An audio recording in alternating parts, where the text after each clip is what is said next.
All right. Uh, this is going to be a quick one. Wow, hey, so get this. The wife told me that if the podcast goes too long, she's going to start sending you things from that folder she has. No, not the folder. We're gonna yeah, we're gonna go quick. We're gonna go quick. Yeah. You insisted that you're like, hey, you're good to go. So it's like, okay, we'll go. Yeah. But I am good to go. However, I would like to report that the coronavirus is for real. Not a fan. Not a fan. If I could quote one of the great orators of our time, Cardi B, coronavirus, shit is getting real. she said it, huh? She did. Yeah, She was right.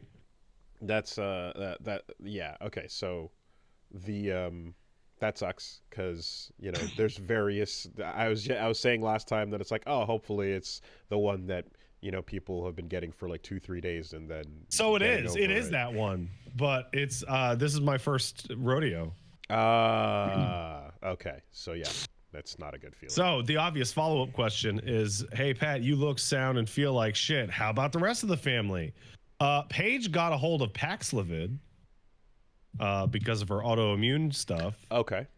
Which is the anti-Rona drug. And we just called 811 on the phone in BC, and they just gave her a prescription after a couple questions. Okay. And So baby? she is doing better than me now. The baby doesn't give a shit. Okay. Baby doesn't give a fuck. Okay. Like every now and then he'll be like, and then go back to playing with his toys. Pretty sure the fucking dog has it.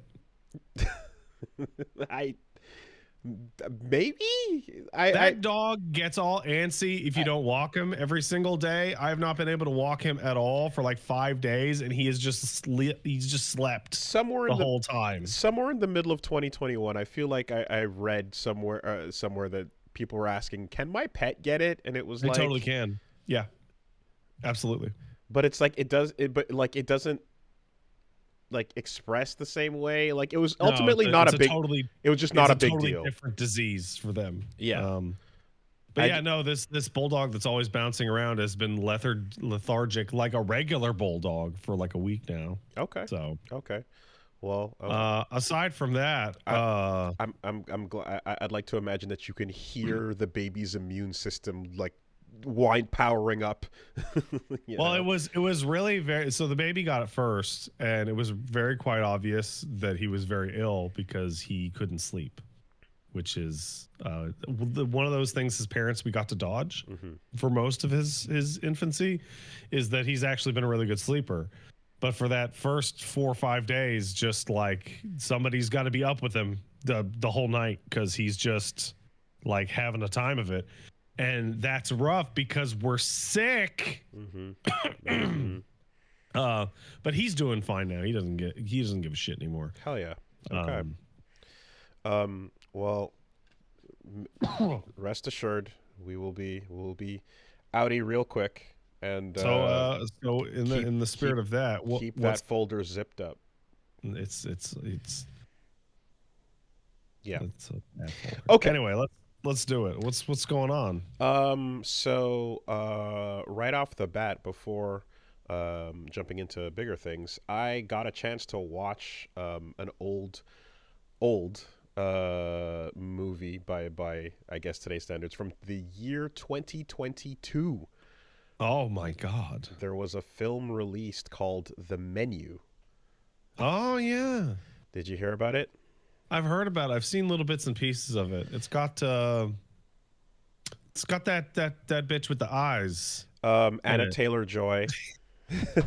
I really wish I could remember her name ever instead of just going, oh yeah, that bitch with the eyes. Super distinct face. And Ray Fiennes. Yeah. Right. Which I then got to play that funny game of like, hey, Punch Mom, take a guess at how to say this dude's name. And she's like staring at it. And she's like, is it Fienes? Is it not? It's Is it not? Fien. Is it not what it's supposed to be? And I'm like, no, not the last name. And she's like, what? Yeah.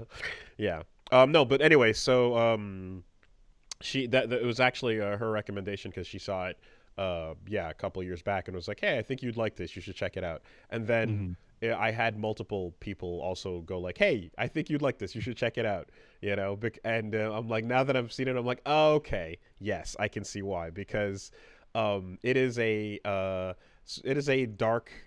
I mean, it's a horror movie, but like there's dark comedy elements to it, I suppose.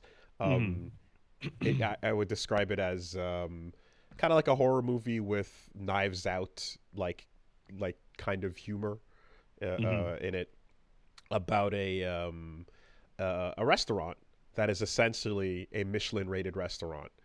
And it's really it's quite a fun watch. And I guess I don't know, like, if that's all you need to hear if you're interested in that, and you don't want spoilers, or so I'm not going to get too far into anything. But as someone who's like been like, hey, let me go to if I'm going to visit a place, or whenever I visited another country and stuff, I'm like, hey, let's see if we can get into one of these fancy places and try it out, And fortunately, Punch Mom and I have been able to eat at least 4 times at one of these fancy schmancy places. And the way that it's depicted in this movie it's super duper accurate, because they got all the real people that do that. And it's quite hilarious to see them just take the piss out of this, because it is true that, like, especially when you're looking at places that are Michelin rated, right? So the Michelin Tire Company, the place that with the Michelin Man and stuff, like there's a whole goofy thing about how they went from, like, they sell tires, but also we want you to go places with them, so let's come up with a reason for that. And so they started going and rating restaurants that are worth driving to. That gimmick really kind of spiraled wildly out of control, didn't Michelin? It really did. And they still have the Michelin Man, and he looks like fucking Stay Puffed, but like, it's just now their name is associated with, haute couture, like fine dining, and not necessarily going very and similar getting a tire, Very similar to what happened with Guinness. In the world record book, just spiraled totally out of control. 1,000,000%, yes. So now you go to these places and you kind of get what'll often be like, besides just being usually a place with a nice view and seat and stuff, you're gonna get like a big list tasting menu of, instead of a plate of something for dinner, what's going on? You're turning purple. Like the absolute most perfect response to this discussion of this movie in the chat. It's from AMCQ51, who says, I've only eaten fine dining once, and it was weird alien shit that tasted like nothing. I'll tell you what. It is weird alien shit. It does not taste like nothing. It tastes like stuff. But it's absolutely true that what you get is like 7 plates or so brought out and it's all about the presentation, so the we want plates kind of thing. And it's usually just like, it's a strange version of a thing you recognize, right? So they have like they make reference to the fact that it's like, oh, there's a lot of things that are just like snow, a lot of things are foams, a lot of things are bubbles, creams, one place one time I had tomato snow, and they basically used a tomato and this a machine that makes it into a snow consistency, and you're like, yeah, that tastes like what if snow was made of tomatoes. And there's a lot of stuff like that that's just like really like they're doing like an experimental thing with some sort of idea or concept or whatever the case is. So they're kind of just taking the piss out of a lot of that. Now every now and then, with like those things, you'll get brought out something that's just, that's just really fucking good, right? You'll get like a piece of meat that's just like really, really well done, or something with like, a dessert and a cream and some kind of chocolate thing that'll be like it's a really good thing, but you're getting like, you know, one or two bites of it, and then that's about it, right? Wow. Yeah. So there's that. So there's a lot to fucking take the piss out I've of. seen the cheeseburger scene. Yes. Okay. Okay. Which speaks to me directly in my chest. There's a build up for that, and the way it's done and why it's done that way. It's within context that it's big, but the overall thing is kind of just, yeah, like watching as the highest and gimmickiest versions of like these types of plated things is just lost on an on a room of diners that are just complete fucking idiots that, you know, or whatever. Like the whole thing, it's taking the piss out of the culture, out of the people, out of this, the whole thing, right? It's part of this like food culture. It's like, listen, I just slaved with a science textbook and a bunch of machines to create a brand new type of food, and then I brought it out, and you asked me, one, can I substitute the milk for soy, and two, what if I sprinkled gold on it? Oh, yeah, okay. The gold shit. Okay, that is like the complete other end of the spectrum. That's like a hilarious level of like, we got you suckered in here, and you actually are willing to pay us money. We can flash some diamonds and hey, look over here, whoop whoop whoop whoop whoop, and then charge you like $300 for like a garbage cut of steak because there's edible foil around it that ruins the cut, right? The gold shit is a hilarious, awful, insanely like you know what? transparent scam. One just makes me laugh so hard. You ever seen these videos, these people at these fancy restaurants with the sommelier walking around, and the sommelier has this gigantic glass tube of wine they're holding stuck with their thumb, and they just hold it over your glass. No, I haven't. And open up their thumb. I haven't. And it's like, why don't you just pour a glass of wine just right over your fingers hands into my glass? I've never seen Fucking that. Disgusting, but it's fancy. Yeah. Now here's the thing though. It would be disingenuous to say that like, yeah, fuck all that hotty-toddy nonsense bullshit. It's all garbage, because it wasn't. There was some incredible shit that was like, yo, that tastes really fucking good, right? There were a couple things where like I ate it and I'm like, oh, there's like a first taste and then like a second taste and then like a third before you swallow it. I'm like, huh, how do you do that? That's crazy that there's like, it's almost like when you have, you know, it's almost like when you have like a, you know, when you have like a warhead and it's sour, but then underneath it's sweet. And then imagine there was like some cream in there. It's like almost like that effect where you have something that like has complexities to it. That's like, that's really fucking good. Right. But there's definitely some shit that is like, what this is the biggest eye roll in the world. And yeah, they're taking all that to task and so on.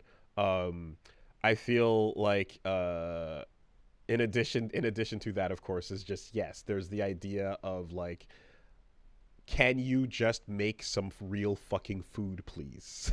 You know, at the end of the day. And while that is kind of like this sterling example of just like cutting through the bullshit, it feels as if like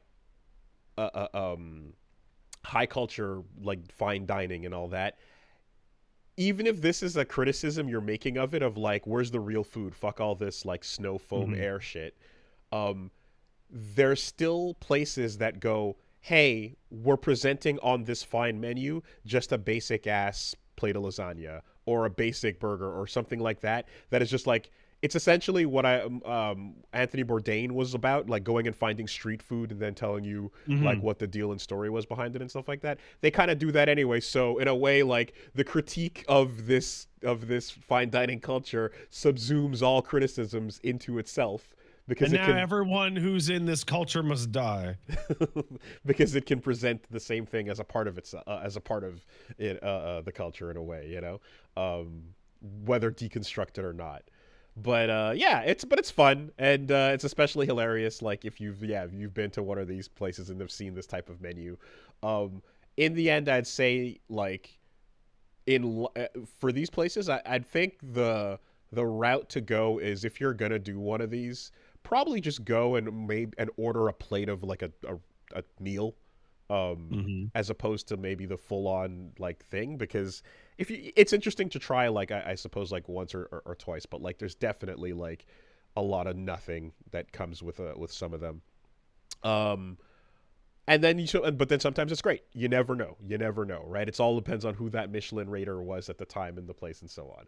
But then sometimes they'll be like, "Yo, this place does bird barbecue, and it does really good fucking barbecue. Go eat there." And you're like, "Yeah, that's great. Smokehouse fucking I'll be ribs." honest. I'll take a person's like in-person recommendation for food over the fanciest, most qualified food critic like 10 times out of 10. Mm-hmm.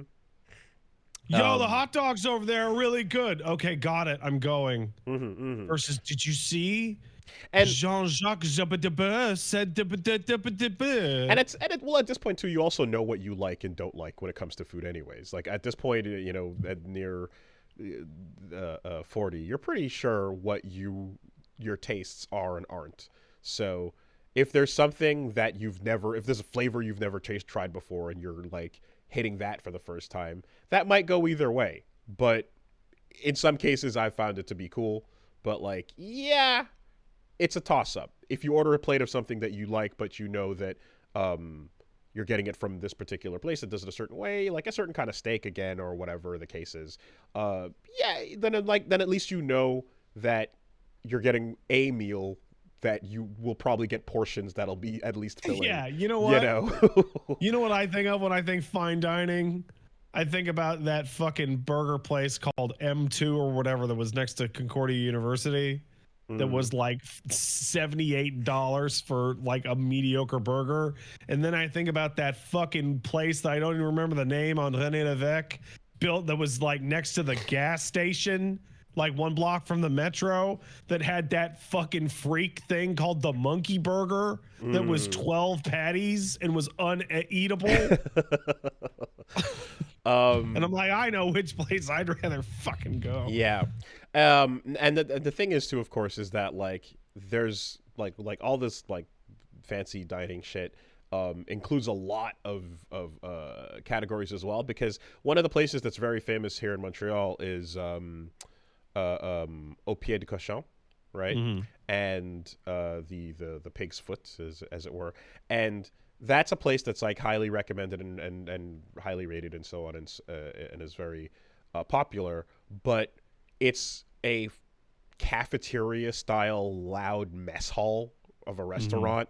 Like you're just going in and getting a tray and sitting down at like a random ass like not fancy table, and they're bringing out stuff like they have like a chicken in a can with some juices as one of their dishes, and everything is kind of presented very mess hall kind of ladle style, but the taste is good, and that's the whole point, right? So anyway, that all that aside, if you've got any curiosity about that style of culture and all that shit, it's a fun movie to watch.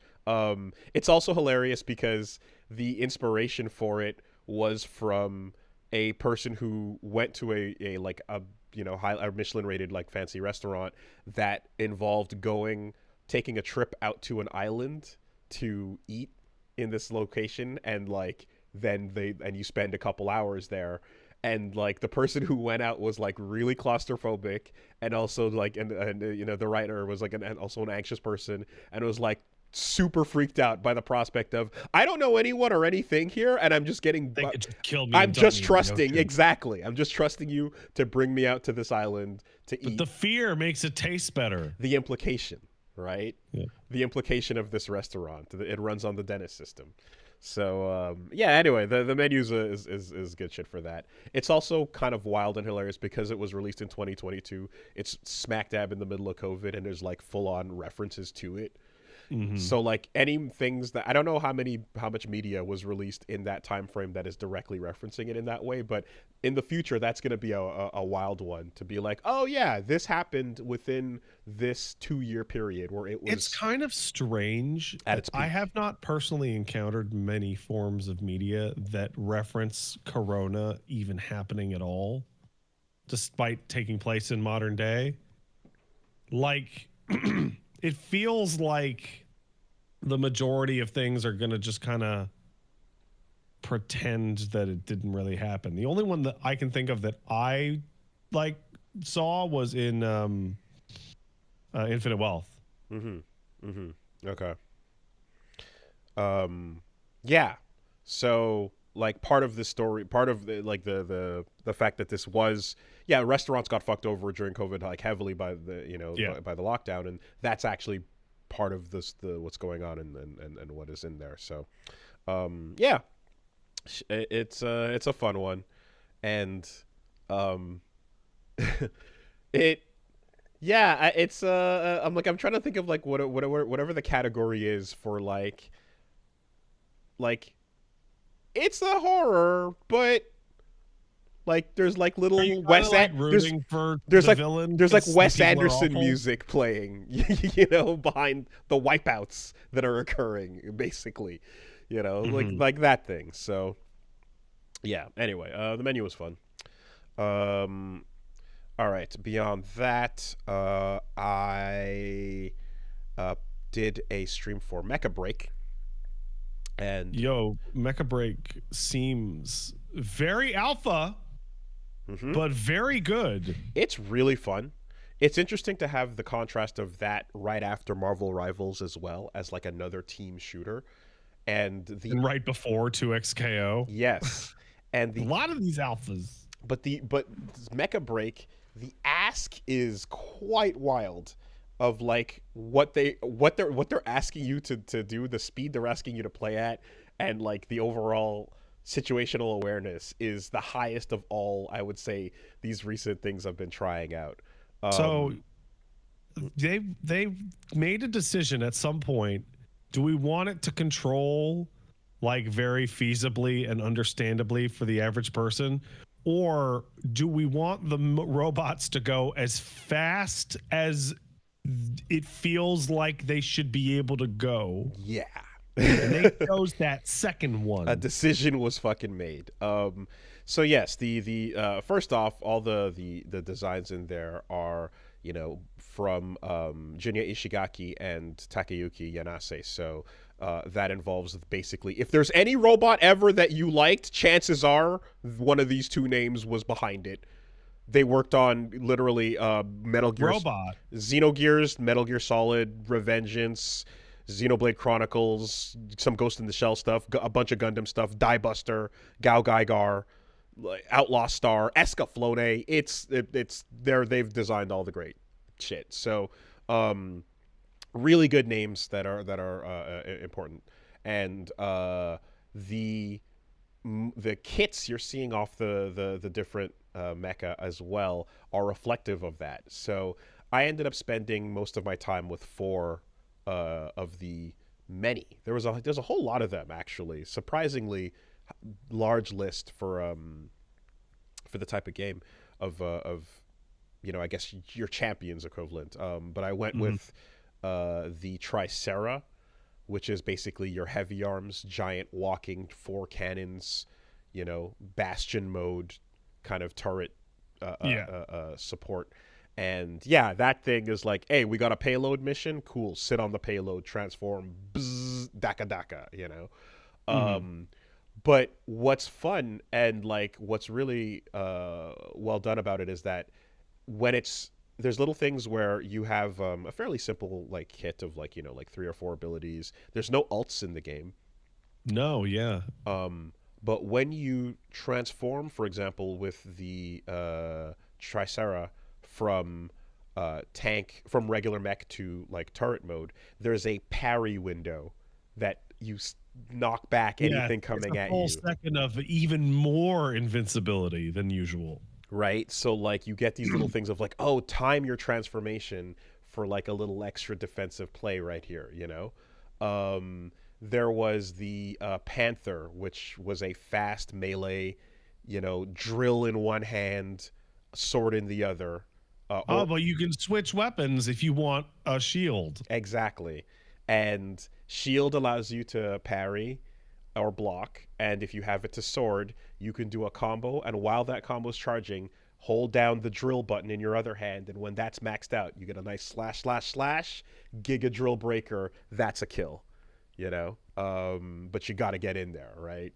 There's the um, Welkin, which was just a big old Zaku style big beam axe, and it puts a box Is that the one with the axe? Yeah. and it puts the box down so nothing gets in, nothing gets out for a couple seconds. Perfect. That one might be the most overt reference. That's from like the original Gundam. It was Ramba Rawl's fucking Zaku called the Goof. I mean, it's the goof without without the blue and the tentacles, but he's swinging that axe, you're spinning, you spin to win, and deny the point capture. If you have to observe the box, right? Yeah, anytime someone has to like grab the flag or like capture the objective or destroy the objective, they have to get real close and press the triangle button.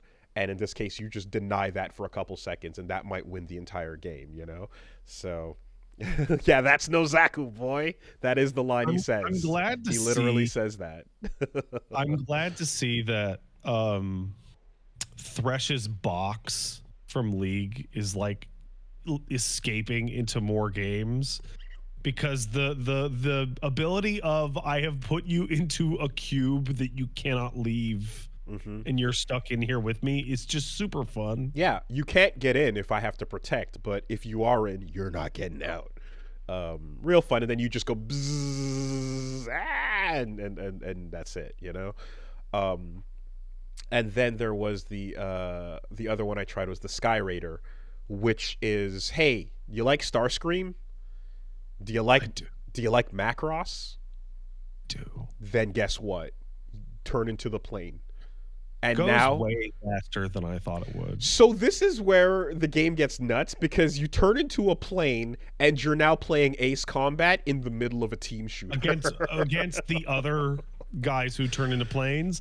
But if any of those aren't around, or you took them out, now you're just doing dive bombs against characters that don't know you're there, because you're gone by the time your missiles fire off. Yeah, you're seeing the damage indicators from a full circle around you, and you're like, I can't possibly, what the fuck? And it's blasting off. And the way lock-on works in this is it is not a hard lock-on. This is not Ace Combat where the camera will follow and snap to keep you in view. It's going to basically be like whatever is in your large reticle is going to take a couple seconds depending on the weapon, and when it locks on, you can fire and it's guaranteed to hit that. As long as it's now within this big circle. Yes, but like you have to manually keep that circle where it's you got to paint your targets, right? I think the most interesting thing is that the LCS targeting takes like a full second to lock on to any target. So it's weapon dependent. Yeah. But it's not instantaneous. Because I was picking up robots and firing away. I'm like, why the fuck am I not hitting? Oh, I have to literally wait until I acquire the target. So apparently, that's old Armored Core lock-on system, right? Yeah, so that's there. And like, speaking of Armored Core, of course, like a lot of this game feels like it in terms of like the camera placement and boosting and dodging to the left and right and up and down, so that like it feels like the camera can't keep up with the speed of the robot. Like that's a really fun feeling. It feels as if they put speed, juice, and design first and foremost. Yeah. And then we'll figure out the rest of the game. And then we'll figure out the rest later. Yeah. I didn't even. Like, what is it? Is it Battle Royale? Yeah. Okay, sure. Whatever. I didn't even know what the genre was. I thought it was PvE until the last second, Like, it was like when it loaded in and, you make your character and go in and shit. And it's like, oh, yeah, loading you into an online match. And I was like, really? Oh, okay. Huh. And it's like you're straight up doing team shooting. It's basically like. Yeah, you take that kind of lock on and gameplay and juice of like Armored Core. You take like some of the I'd say like the type of kits you get on characters in Ambon, the Gundam X versus Maxi Boost on. But it's way faster than that. And that game in particular, and Virtual On, have an element of them to like, you have a short boost meter. That means you're going to have these movement bursts and then a cooldown. and you're going to land, and then you're going to do a fast action, lock on, do a melee, zap, zap, shoot, and then everyone's going to pause and have a cooldown. And you kind of have burst, go, burst, go. And here, you just go for a while. Your fuel... You need to boost a lot before you need to regenerate. Yeah, it gives you, which is, again, that's more like AC6, right? You've got the, a full 10 seconds in some cases, I would say, of like high-speed robot action before you've got to stop and let it come back in and let it cool down. Some of your big offensive actions are going to take up more than that, but you have the ability to like boost in, fuck up an enemy and boost out, and like if no one else catches you, you can do that clean.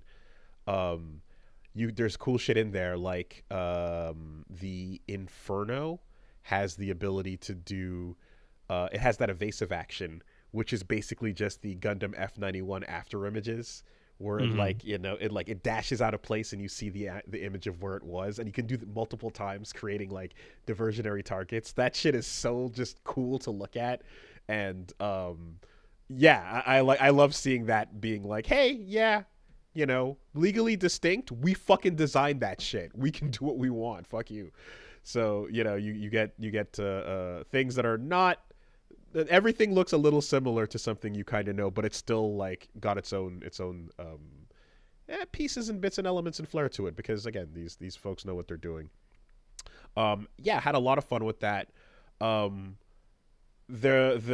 comms voice was pretty active. Stratum shatterers available. Stratum, like, okay, that should probably I'm torn be, because like the game's entire audiovisual interface is going to absolutely flood the fucking screen and airways with shit, because it's supposed to look like a goddamn anime, right? So I want my menus exploding off everything. But the announcer in particular was just like, yeah, shut up.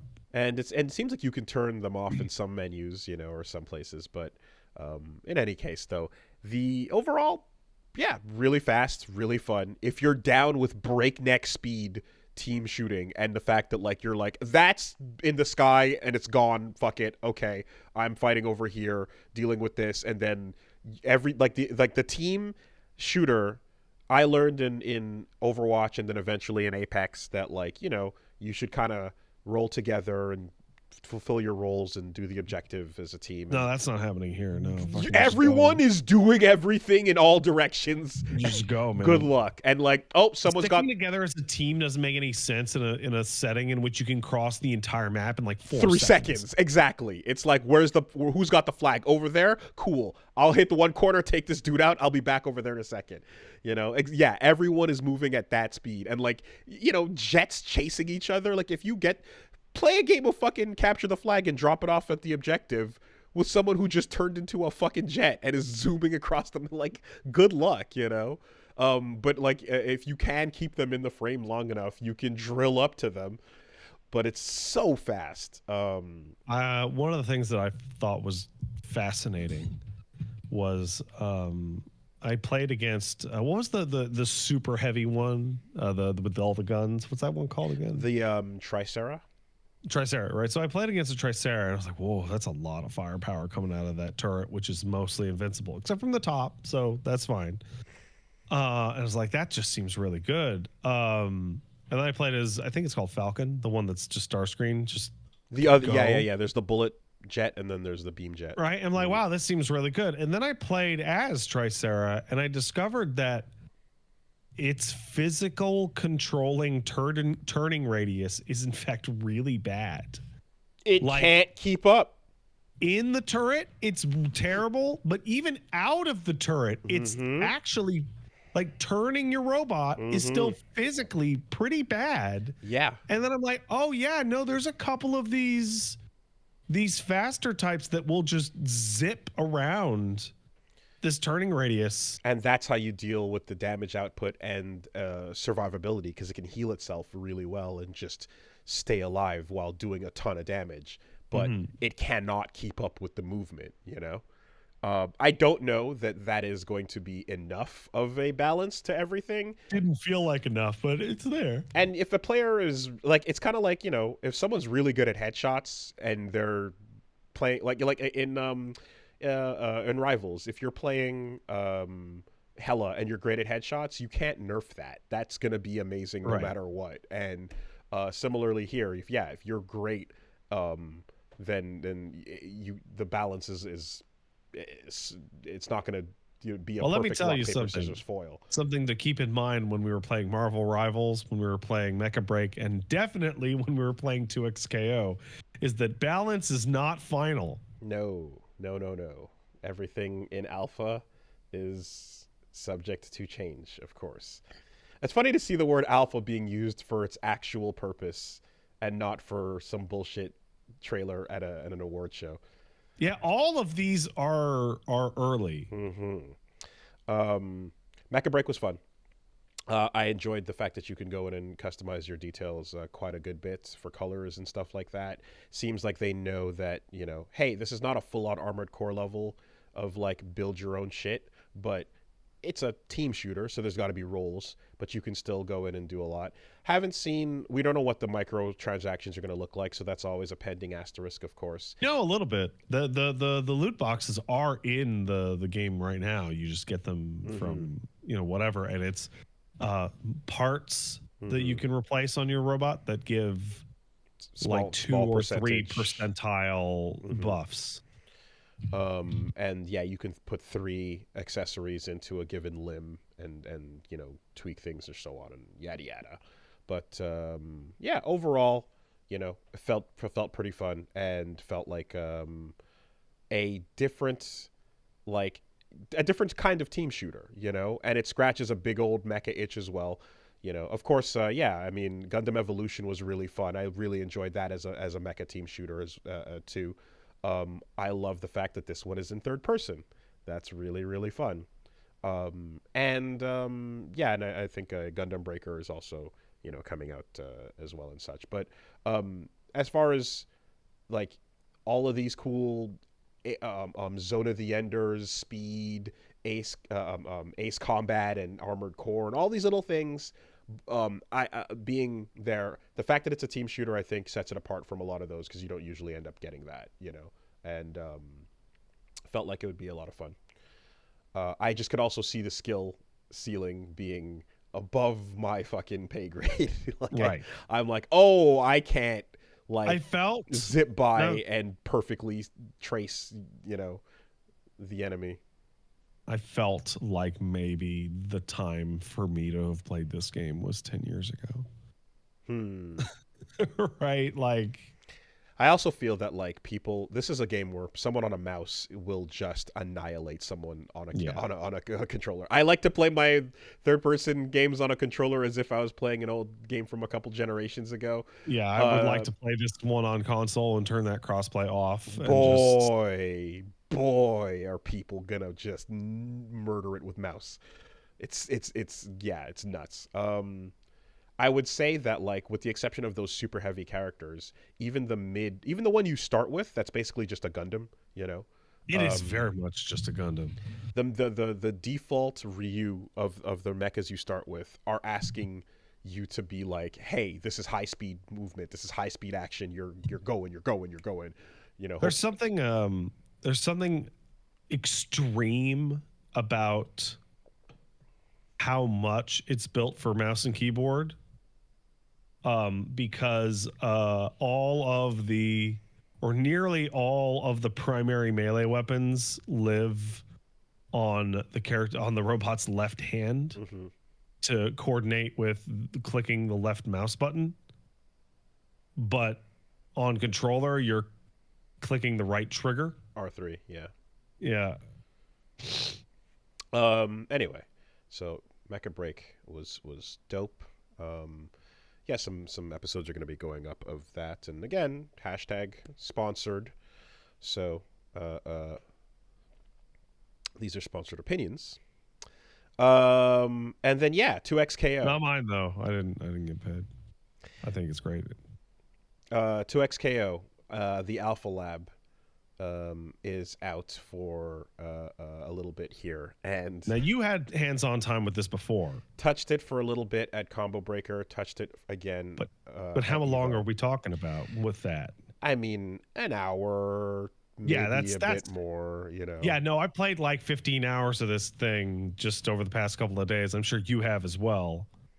Yeah, I was able to do 2 streams and then just do a little bit of practice, but it's shocking how the thought was, oh, Rising Thunder into, Right. you know, easy to press, easy accessible buttons, right? You've got no worries about doing a quarter circle motion or Man, anything because man, it's all one button inputs for specials. And bro, I oh I don't know what the hell they are thinking. fuck. I Like, think I I do. think the game is hot right now. I I think it's super juicy. I think it's got, like, it looks great. It Yeah. plays great. The net code is great. I don't understand the idea or thought process behind let's make everything super, super easy inputs. And they did. They totally succeeded for that. And then made a tag game in which I have seen Echo. Echo has an infinite. Yasuo has a touch of death. Darius has a touch of death. Oh man. I think Ilaoi has a touch of death, but only if you have like a tentacle out. Like, people are getting TOD'd instantly within seconds of the beginning of the match. So I think the thought process is, hey, we want this to be have the simple inputs so that people can walk in and not have to worry about learning the move list. It should be as easy as it is to click on your ability in a League game or press the keyboard button to do your ability. It should be as simple as that to do it in this game as well. To be fair, touches of death in League are also totally a thing. Ah, interesting. I didn't know that. I see. Okay. Like, it is kind of on brand for Yasuo to be able to kill you if he touches you. Gotcha. Okay. That's the source material right there. Well, yeah, it seems like, so everyone heard that and they're like, okay, understood. We understood the assignment. And they're like, what else? And it's like, yeah, just make it a fighting game. Make it fun. And it's like, okay, cool. And so with the approach they took here, it is absolutely super low floor to walk in on. Low floor, you can do all the things you want to do right away. That auto combo fuse that they have also is really strong. Yeah, you actually, like, it does good combos and as auto combo. It lets you switch between. So the auto combo fuse they added lets you do, like you can press light, medium, or heavy to do a full auto combo, Dragon Ball style. But it lets you switch in between the button strengths while you're doing it, and they have different enders, and there's a utility there, for sure. But the skill ceiling is so sweaty and unexpectedly tight that I'm like, I can't believe you're asking this of the player in a game that was presented as like, oh yeah, no, simple inputs. It's like, and the thought process is one that, I mean, obviously it's an alpha, so shit like, and like literally, I want to say Sean, one of the battle designers on the team, the guy we spoke, and really chill guy, was talking about how, like, yeah, the intention is not for there to be TODs or for like unskilled damage. Like Ari's assist currently is super busted. Insane. It's so fucking broken. Oh man. So the thing is it's in every game where a character jumps out and does a diagonal projectile, whether it's Amaterasu in Marvel or Vegeta, it's the Cold Star or the da-da-da-da-da-da. It's the best. It's such a good utility to have of, like, stall your opponent in the place at a weird angle that's not a straight line. They can't cleanly jump that way, and lock them down and then just carry on, do what you want. On top of that, it OTGs. On top of that, you could use it twice if you use the 2x assist. And on top of that, it doesn't scale. so it just melts you right now, and you get locked down insanely, right? You have the fact that, like, to do basic combos with most characters, it's very straightforward. You can do, light, medium, heavy, launch, jump, light, medium, heavy, and then super. Then the special that brings them to the floor. Yeah. And that's pretty universal. You can even get a little more out of certain characters that get like a ground bounce, you know, like Echo can spike you down and then keep it up for a little bit more right into a super. So but they're real combos, they're decent. It's not like there's anything to it that is like that is viable, you know?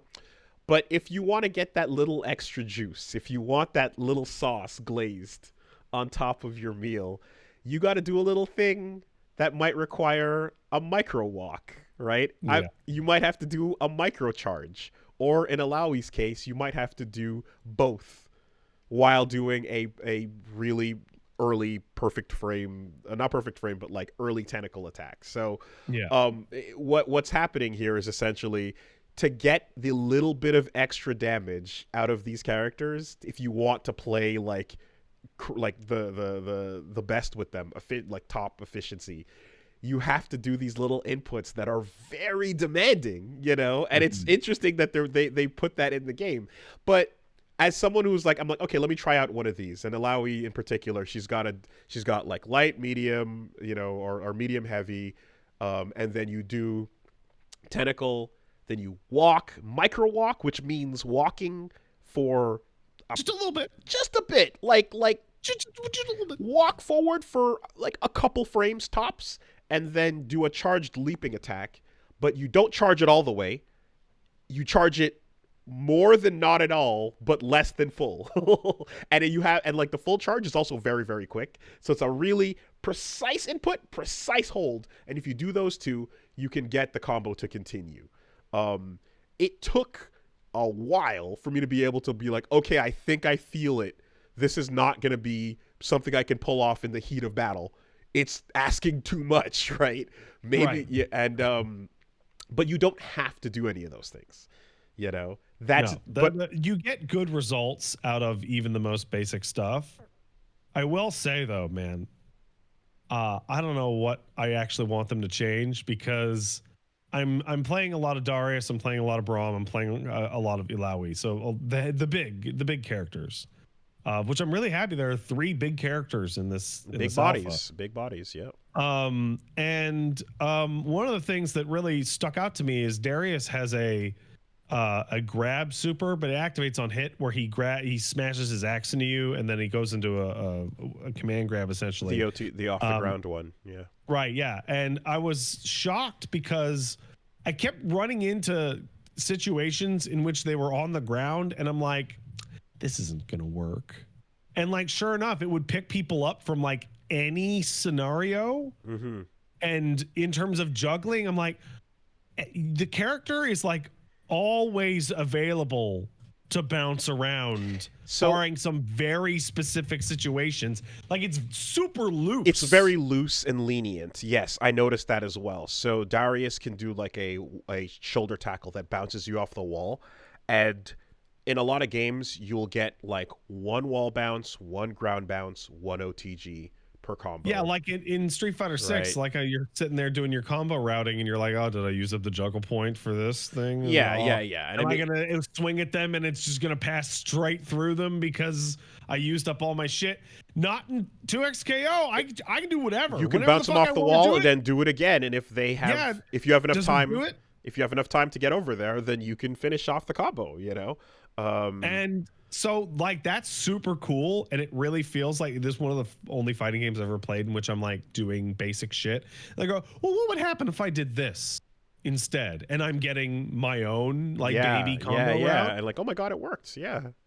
And then I played against an Ari Echo team. Oh yes, the team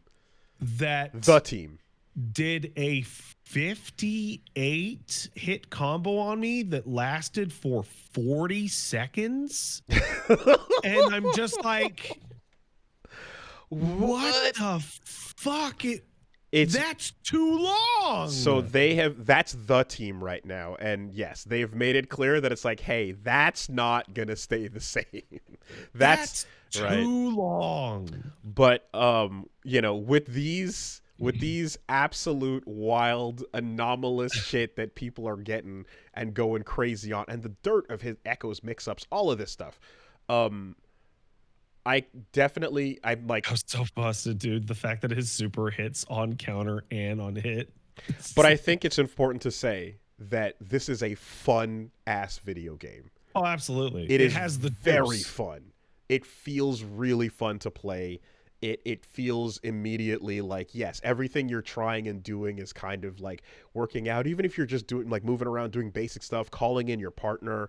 And I think as well, like, because it's one partner, and it's not like the full team of 3 and stuff, I think a lot of the, we've talked about how wrapping your head around a team of 3 might be a lot for some folks. It's easier to focus on the one, and I think as well, the things that are like really dirty left right moments and things that are meant to like, oh shit, which way do I block and stuff, they're baked into these characters, and they're baked into some of the assists. You can zip past them with Yasuo and then snap and go the other way.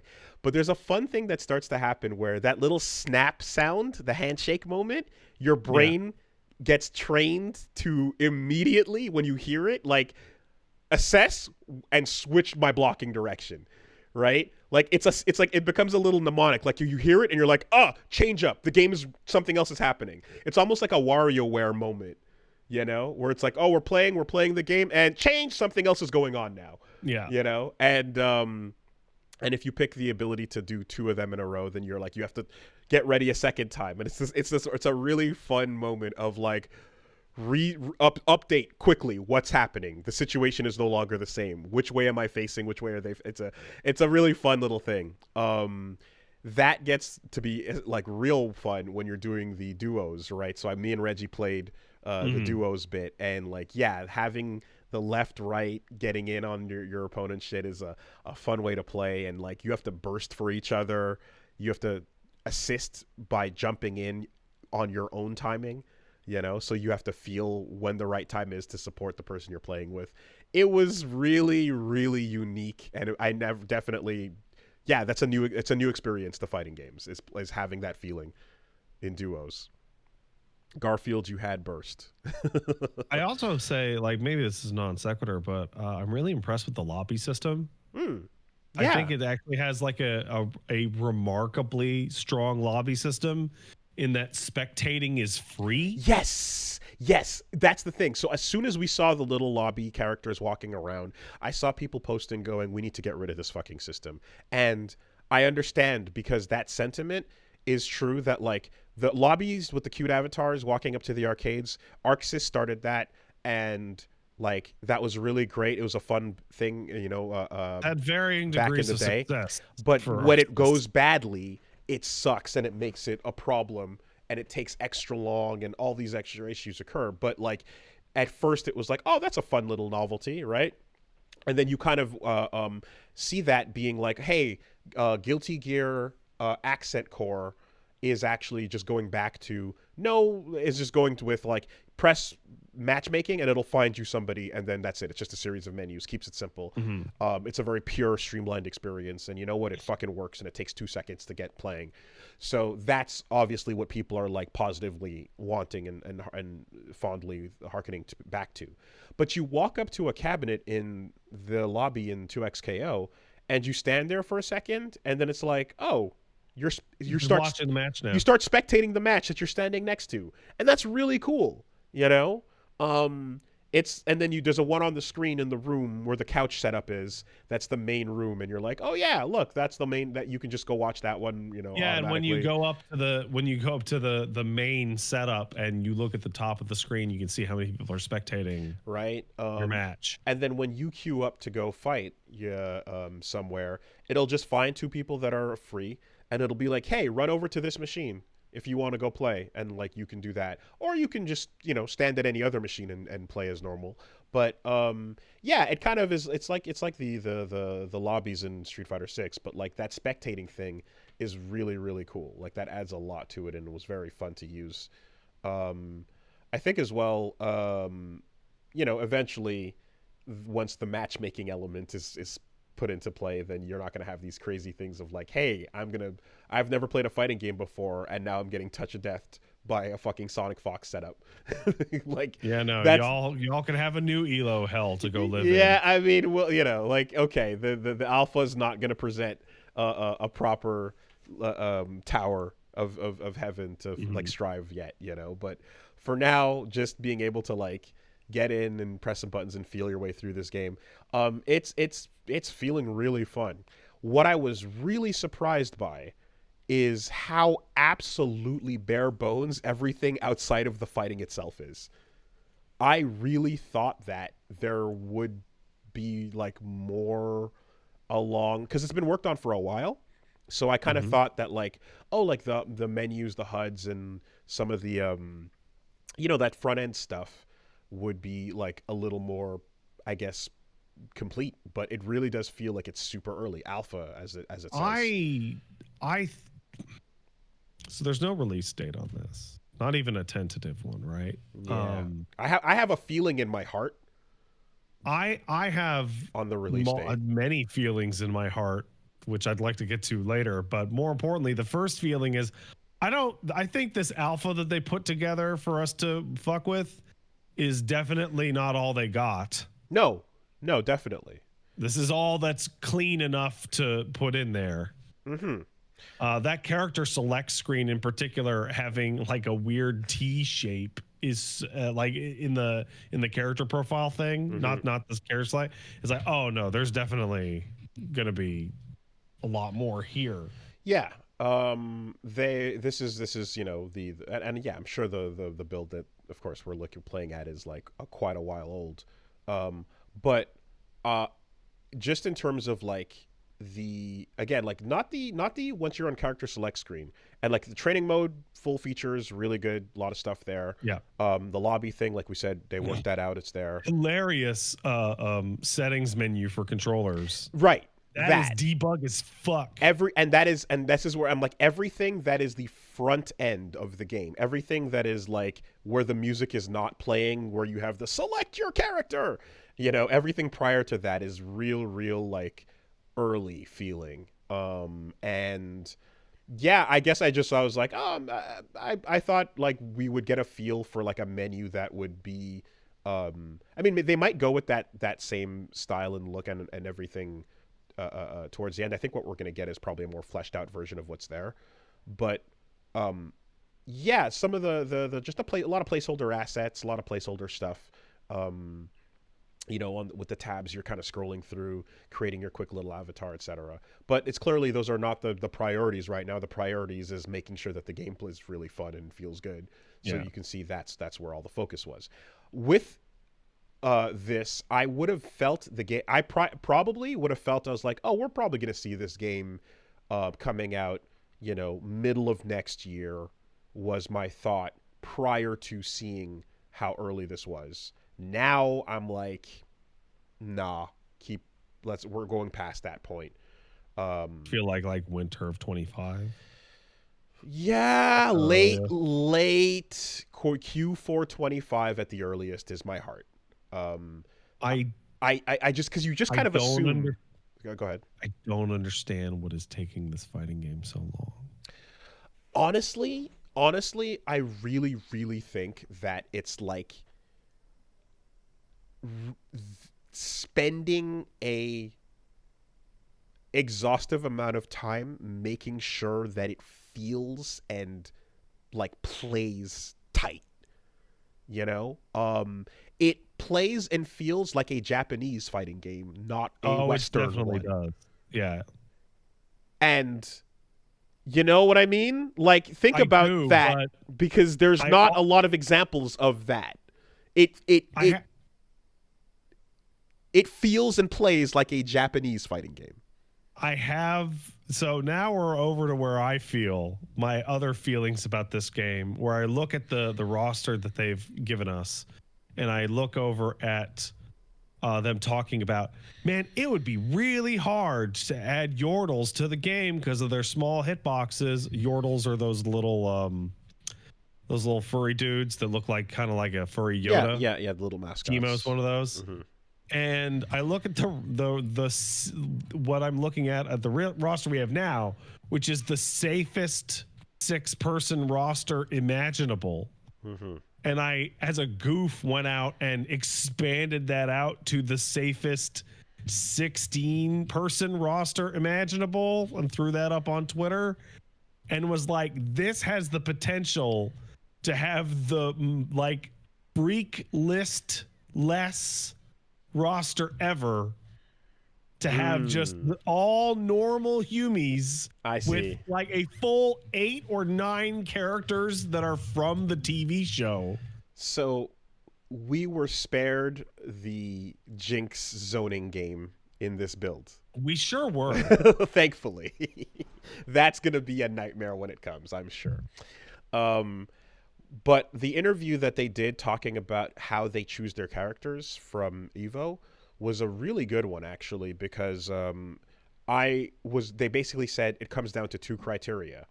And it's exactly what I was hoping to hear. It's what are we currently not hitting in terms of playstyle, and what are we currently not hitting in terms of the character themselves, you know? And like the goal is basically, if they're like whatever we are currently, whatever there's already a version of, we're going to try to get something else going, playstyle and character design style as well, and just keep it as, you know, as unique as possible going through that roster. So like I totally get that. And so like Ilaoi is probably the best example of that, because she has a super weird play style that is a great, like I played Ilaoi in League, and she's a great translation of that her style, just really annoying area denial shit with the tentacles into this. And I'm just like, there are so many weird characters in League that have super strange kits, but there are also like 25 like mid carries that are like the same guy but with different ranges. So this is what I was gonna ask. I was gonna say like, how many muscle mommies are there, right? Because not many. It's pretty much just Ilaoi. Okay, well that's covered. That's done. Now I remember when I started out, when I played that Runeterra, right? I remember there was like a Darius like card, and then there was another Knight guy card. Oh, the other Knight guy that I put on my list of worst roster imaginable. You mean Garen? Is that who the other Knight guy is? Yes. Okay. Garen. Okay. Now I don't know what their kit difference is. But Garen is. I can tell you right now. Do you know Whirlwind in Diablo? Oh, the spinning attack. Yeah, okay. Yeah. Whirlwind in Diablo goes to Whirlwind in Warcraft 3, which goes to Whirlwind in Dota, which goes to Garen. Gotcha. Garen does Whirlwind. Okay. Well, based on the interview, it sounds like if Knight Guy is taken, we're not going to prioritize putting other Knight Guy in. Yeah, but guess what? His sister Lux is one of the most popular characters ever in terms of skins. I've heard that name before. I have heard that. I've heard Lux before. Yes, that's a name. That's true. Now, what's her kit? She does light stuff. She throws like a bomb out and explodes. You can hold on. Okay. Well, it's fine. It's fine. Yeah. I you know, you can just describe it. That's okay. Because it's like, just are we? You know, what are we hitting? Okay, where are the overlaps? Like, basically, they're like, let's take the Venn diagrams of this roster and the moveset and the character designs and make the circles as far apart as possible. And I don't hate that philosophy. Because you're going to get your Teemo in there, because that's fucking... Okay, so... well, here's the thing. I understand them saying that. Yeah. And I understand your agreement with that, because that is also what I want. However, they have also not shown even one weirdo. Like, if they were talking about this... and they had shown off Teemo or Fiddlesticks or Nautilus or Kane or Aurelius or Senna or whatever, I'd be like, yes, okay, we'll have a bunch of weirdos in there, or Kench or Singed or whatever. Braum, I'd be like, oh yeah, I totally agree with you. That seems really cool. But it's all normies. Braum is weirdo adjacent in not even. Braum is like, Like, I can't believe they put the 8 World Warriors in every game. Gotcha. Okay, so you got some weird monster freakos that barely can be conceivable as fighting game characters to go through here. Yeah, dude. Yeah. Like a lot. Well, think of the one with the weirdest kit. You might get that. Lamb would Sick. be... is Lamb the weirdest kit? I don't know. Because you know what this is basically, remember how Shuma Gorath came to be in Marvel, right? Yeah. They were flipping through and they're just like, they're like, okay, we got the Avengers, the main characters, the popular ones that you have to go. Let's get some fun shit in there. And they're flipping through the cards that Marvel gave them. And they're like, capes, tights, capes, that. That thing. What is that? Get that in, you know? And I would love to imagine that they kind of are flipping through and doing that. There's a balance, of course, because people like Vi and people like Jinx are brands, you know. Yeah. Oh, so here's the other problem. I didn't even get to the second one. So Arcane came out, and then we're getting Arcane season 2, and including just the characters that are in Arcane season 1 and season 2 would fill up most of the roster, and I'm very like, oh.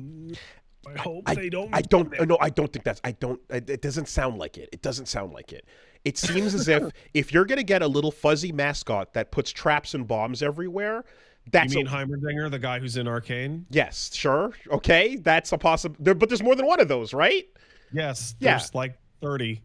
Okay, so you're gonna get one of those, but that's not the same type of freak as the undead necromancer thing that's gonna throw armies of the dead at you and use summoned control characters. I would love to put that guy in there. What's his name?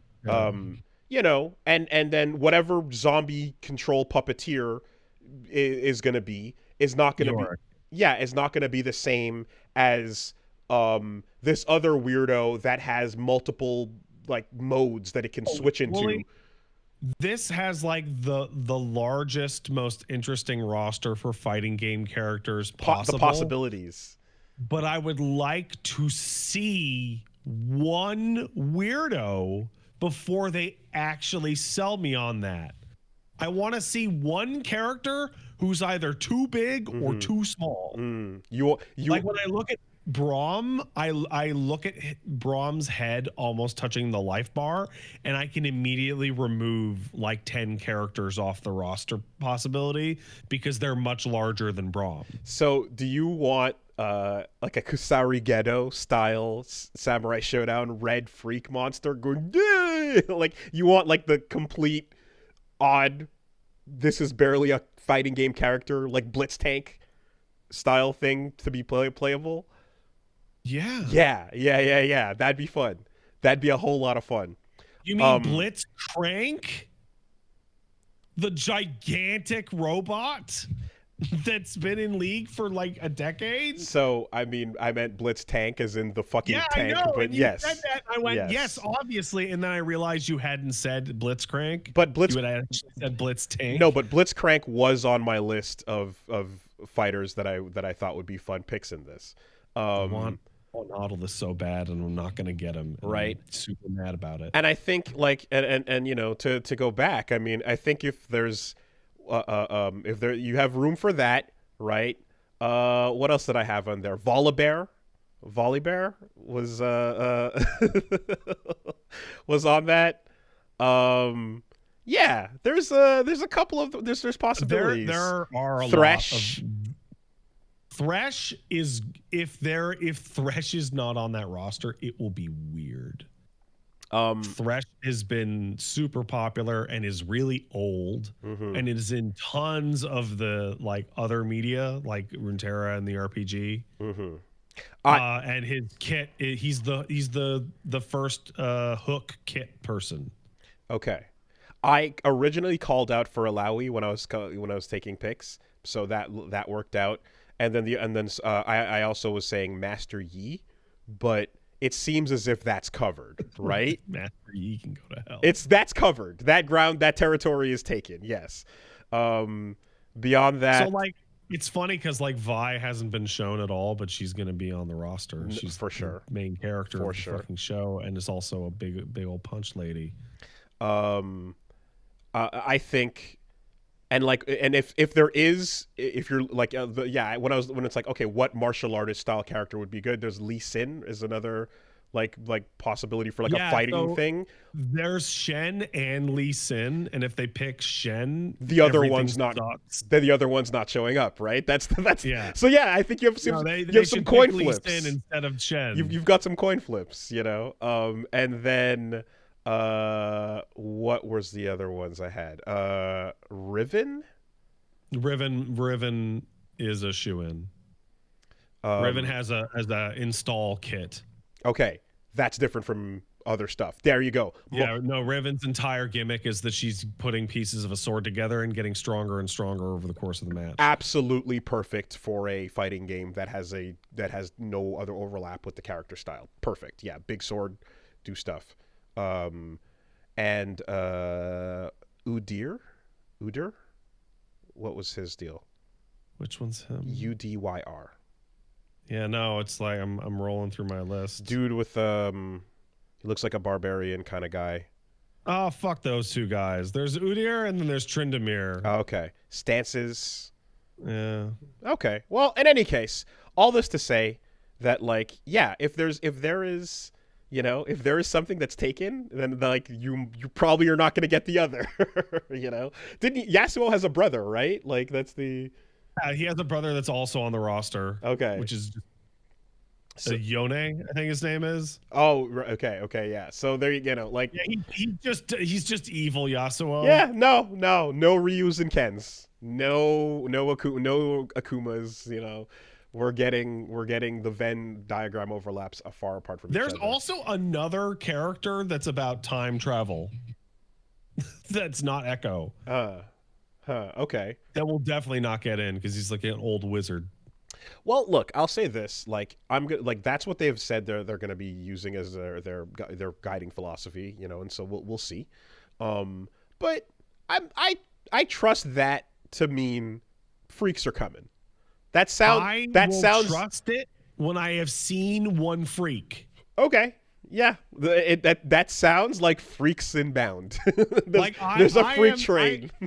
Ever since they announced this game, I have taken a weirdly, even for me, a very intensely strong stance of if Teemo is not in this game sucks. It's there will be a button pressed and a crank pulled, and like that episode of the Street Fighter cartoon, the gates will open and a bunch of monsters are gonna go, and they're just gonna rush the stage. It also has like it's fascinating because this game has the potential for like the best and worst roster ever. So like I don't really care about like Evelyn, for example, but the idea that like the 4 KDA members would all make it in is possible. But I don't think all 4 of them deserve to get in.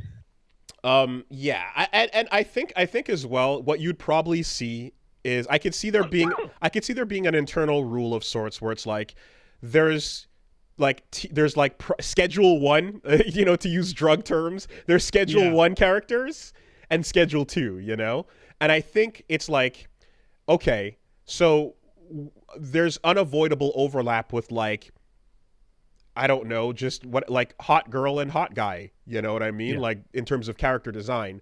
So in that case, they'll probably be like, if we're gonna get a very low variance score on, how much they look different from the rest of the cast, then we're gonna go for their kit's gonna be real wild and out there. And then there'll probably be like I imagine somewhere there'll be like almost like Riot vetoes where it's like this character is a brand character that must be in no matter what, So like I'd like to see Mordekaiser in there because he's really big, but I think he's too big. Make it work. Abigail, Kusarighetto, Blitztank, make it work. But yeah, I think that's what they've said about it. So, and this is going to be like, Like this is the wild thing because like when it's like trying to figure out what Mortal Kombat characters are going to show up, it's a roster dwarfing that size, except it's full of people that people give a fuck about. So this is going to be the most cutthroat fucking list of announcements since a Smash game. I think that there's no way for like anyone to be happy at the end of the day. Mad. Everyone's mad at every announcement, and the comments are about to be fucking wild, dude. I think the characters they have in this alpha are really safe, and people will go, yeah, okay, I get why Yasuo and Braum and Illaoi would be there, but there's just so many of these that people care so much about that have like no chance in fucking hell of ever getting in at all. And we have no idea how big the roster is. I made my fake list assuming 16. So you mentioned the World Warriors earlier, and like when I look at like Echo, I'm like, yeah, I've seen Echo in Arcane, and I know he's in the music videos and stuff, so that makes sense. Yasuo I knew about from way in advance because I was like, yo, put the cool samurai, that's cool, I like him. The others I don't know as much, but isn't Illaoi on the more obscure side? Illaoi was like so they've had a lot of external stuff. So they've had Runeterra, and they also had that RPG, the Ruined King. And if you look at those, you can tell which characters Riot likes to use more. Okay. So if you see a character that's in League, Runeterra, and the RPG they put out, Ruined King, they're probably going to be in here. So all three or Arcane. Yeah, all Braum and Illaoi, and I think everybody was in that. So Miss Fortune is probably going to be on the list. Oh yeah. Okay, right. Her. I just remember when having a big discussion with the other like FGC folks about like, oh, what League characters would make sense and their builds and kits and stuff. I remember Illaoi at the time. This was a while ago. This is like, maybe over a year, no, a couple of years probably. But it was folks were trying to be like, oh, what was her name again? That big girl with the tentacles. It was like, oh yeah, Illaoi would be a good pick. That was kind of how the name came out. So I was like, oh, they didn't reach for it off the prime roster. It was a bit of a dig at the time. So I was like, oh, okay, I'm assuming she's not at the forefront. Braum, Illaoi, Yasuo, and Ari are all in Ruined King. Okay. And that was a solo RPG that came out a little while ago. I did a stream of it. It's pretty good. Okay. But yeah, no, there's some clear favorites. And then there's characters that like Malphus, the rock monster. Sorry, Malphite, the rock monster. I don't think he's going to get in. I'm expecting there to be like somewhere on that like I can imagine a character that's like mainly good at being a teammate more than being an individual. Oh, that would be Kindred. Yeah, so perfect. I love that there's something for everything there on those builds. Yeah. There. I think there's a character whose ult is defined by it doesn't allow teammates to die. It just does not allow them to die. Okay. I mean, Braum has the shield ability, which is fantastic. But in terms of like, covering support, like it's really just mainly about that, right? Someone that can like buff you and do things to you and focus back and that'd be interesting. But yeah. We'll see here. But either way, to go back earlier in the discussion about like, what they're going for and like how they have a low floor but a high ceiling in the design of this game and how it feels and plays. I think the thought feels like you better get ready to get your fucking ass kicked. Yeah. Like. I mean, there will be a filter, but matchmaking will, will kick in the towers and whatever else they come up with. But I think the thought process, because like there's like Infill had like a good thread on this too as well. But the thought process I think is that like games that are like fairly easy and accessible, like, do exist, but there are also things where, like, you can get interest in, and the brand will bring a lot of that in. Dragon Ball is a good example. But if there isn't stuff there for, like, people that are more familiar to, like, go further into and stick with, there's going to be a bounce off within a couple months, right? So yeah, so Runeterra, despite the fact that it's like kind of deprecated now, they're going to continue working on their single player roguelike mode that a lot of people really like.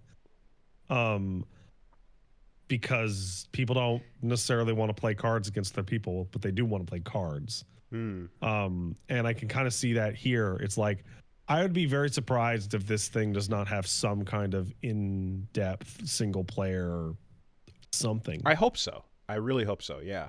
And there's like Tekken had its, like, single player story, and then single player your avatar story world mode. Whatever they end up doing, I would like it to be like a nice, I mean, Arcane does kind of set a type of, like, hey, you can tell a story like this, and I don't know how the other League World games handle their storytelling at all, but League doesn't have a story. It's just characters dropping in the League rift, of right? Legends doesn't have a story. Yeah. And then they had a story, and then they retcon the story to no longer exist, and it's a whole thing. So they just do whatever they kind of want. But I love how people go, League does have a story. Then the next comment is they deleted it. And then the third comment is it did have a story. Is the story in all the profile pages for the characters when you read their bios? No, not even. Well, the titular League of Legends no longer exists in its own setting. Whoa. Okay. I think Min described for me, because I asked him about it during Arcane, that, like, the places that all of that game is taking place is just essentially like a Secret Wars rift dimension that doesn't even really. I don't think that's accurate. Oh, okay. I thought it was like, anyway, there's like a place that's just separate. No, they're countries from that entire setting. They're countries people live in. Well, but all this to say that, yeah, the thought process is that, like, if you have a game that has enough to chew on and enough for people that are, like, absolute freaks to stick with and experiment with and do all the insane shit that Echo is doing is so nuts. It's really it's so insane. And, like, and I think, and so the thought is, like, okay, give people who love that, give lab monsters, give spectators, give everyone the wildest, crazy, like shit that is not going to be solved immediately. And that's going to ensure that longevity for people that are, like, fans of that, right? That'll ensure and like with that longevity, there'll be really good players that'll stick around and keep that going. And I think they bring alongside a lot of other people who are gonna be, like, again, adjacent in the, like, FGC oriented, like, I'm in, I can play kind of decently, and I like watching, and I like sticking around and stuff, and I create content for this game. I keep it alive online. I keep the discussion going. There's a lot of value in the type of person who, is, like, engaged to that degree. And I think if there's things like that, and you're just, like, these events, then there's things that they sponsored tours and whatever, like, that will at large attract more people to give it a shot, stick around, etc. There's going to be some people that are coming over from League that are just like, hey, it's the new League related thing. Let's just touch it and see how that goes. But it is certainly true that, like, if you can take a game like this and it doesn't have those little optimizations, those little extensions, those little things that allow you to swag a little bit more, it cuts off the top, and then that cuts off the middle, which then eventually cuts off the bottom, and it kills the game faster. So that's what they're trying to avoid. And probably, by having these clips of, like, wild shit, crazy moments and people popping off and, so on, it's like there's an interest that'll be gathered from that. It will also, of course, it's a decision you have to make to say like by putting that in there, if anyone feels that they are not going to enjoy it if they cannot play at that level, that's not gonna work out, right? Like if you're like, hey, I'm gonna be Marlon Pie, I'm gonna, you know what I mean? Like you're like, no, you're not. Like that's not, But if you can look at it and kind of be like, okay, these are not required, and furthermore, you can still have fun without them. Then I think it'll be okay. But this is probably a decision so that the game lasts years and not months. Yeah, well, I get it. The other thing that I'm thinking of is like all now that I've played it and the game's hot, like the game is very good.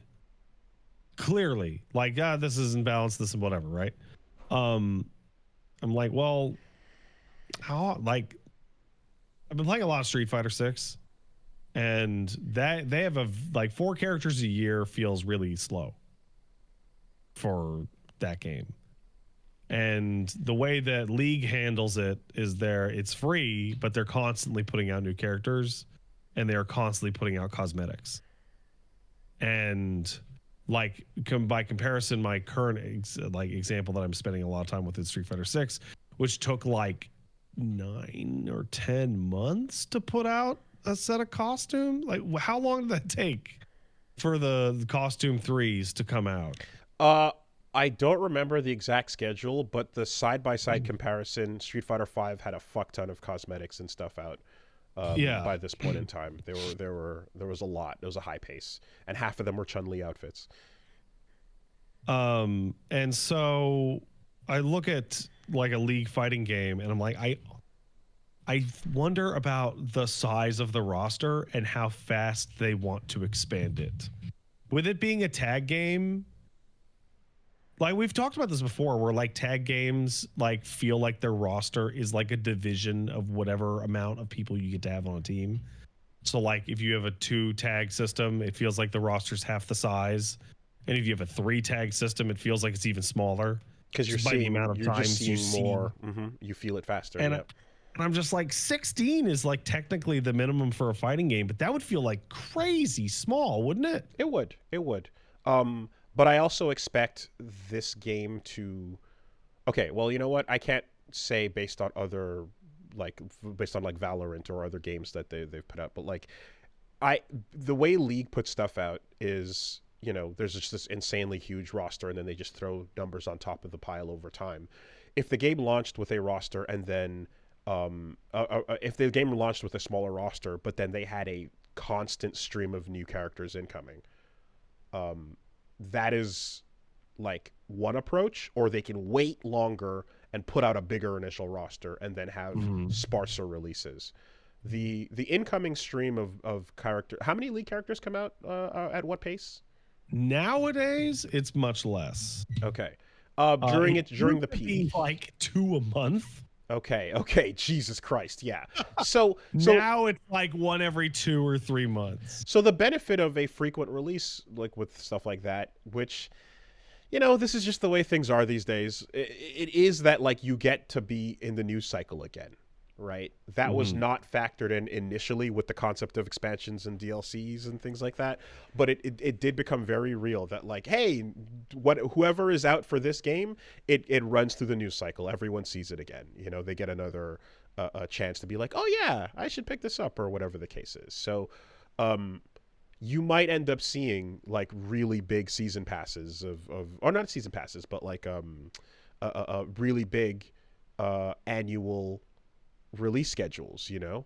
I also think as well, looking at the skins tab, did you see how like the 2 optional skins they had were like listed as like, oh, there's like rarity, legendary, right? Yeah. That in my brain goes, oh, if you're putting these in and you're calling that with that level of rarity, it's funny because that's the logic that League uses, which implies a fuck ton of skins. Yeah, it implies that there's 3 types of skins: colors, model change, and it changes your animations as well. So like in a fighting game context, it couldn't change your like normals, but it could definitely change the way your super looked. Okay. Or like, yeah, the weapon you're using, the appearance and the effect on the color. Yeah. I see what you mean. Right. That means there's plans for at least 2 costumes per character right out the gate. I mean, if the game's going to be free, I would say 3, right? Like, you got to make money everywhere that you can if you're going to monetize at every opportunity. And also, while the game just is like free, League, skins are the huge. only 2 characters that have extra costumes in this alpha are Ari and Yasuo. That is very normal. Okay. Can you customize things like other cosmetic elements of the character? You know, win poses, No, you know, intros, things. Not really. Not really. Okay. Because if like you wanted to take it to that level, which again monetization takes it as far as it possibly can, you know, I could see there being, you know, like, hey, get this special win pose, get these special 3 taunts, you know, or whatever, like just all these things, because the game's free otherwise. They're gonna try to sell you whatever they can. I would not be surprised, you know. But yeah, the rarity being listed as legendary makes me think you're gonna have a fuck ton of costumes coming, as well with each of those characters. So like, I expect just a steady stream of shit every month, you know, or so when this drops, at least for the first year or 2, if and then, you know, maybe an adjustment after a certain period of time. In Wild Rift you can, the mobile one. I see. Okay. That thing is so disappointing and so upsetting. So Wild Rift is League of Legends the simplified mobile game, right? Yeah. So it's a much better version of League of Legends. Like, matches take half the time, and the presentation on everything is 1,000,000 times better. And then they just canceled the console ports. The idea was that it would be on your phone, and then it would also come to consoles, so we could get League on the consoles. And then they canceled it. And it was like, that version of the game is so much more fun than regular League. Sorry, bro. The 45-minute toxic experience is what we want to focus on right now. Oh man, yeah. It's funny how much people are just like, the anticipation of the horrendous toxicity that's incoming. I'm looking forward to Scrub Coats going overtime on this one, you know. Oh, it's gonna be. But yeah, it'll be good. Though I will say,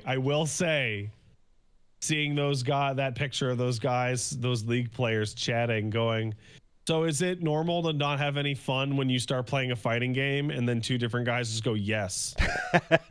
Oh my god.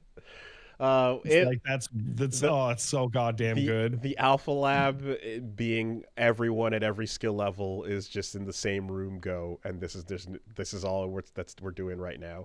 No matchmaking whatsoever. It's brutal. It is brutal. No way around it. But you know, they're being pretty uncompromising about where that ceiling and where that floor is going to be placed.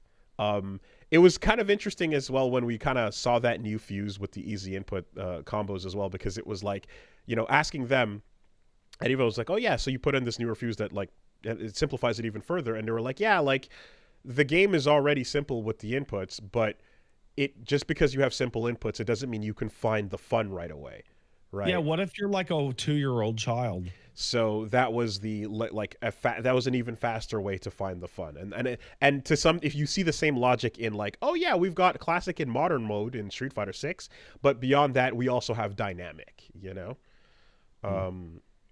Anyway, good stuff there. So yeah, that's basically the deal. Oh fucking yo, Bale, how about that? Bale in Elden Ring was a hell of a fucking cinematic fight. That was very cool. Curse you, Bale! Solid of scale and harpoons. I'll pierce you with a hail of harpoons. Oh, it's great. So it's funny you mentioned like that'll get burnt in, and I think Reggie started memorizing it, you know, by attempt 5 or so. I was too locked into the sequence where I'm like I was too locked into the moves and trying to get around them. But either way, yeah. What a fucking that felt. It felt like an icon battle in FF16. Yeah, taking place on a Souls game like arena. You know, I was waiting for the fucking 16:9 like bars to drop in. Oh, did you freeze? No, I'm here. You were. Then what happened? I paused because you were going to say something initially. Oh, I totally blanked out.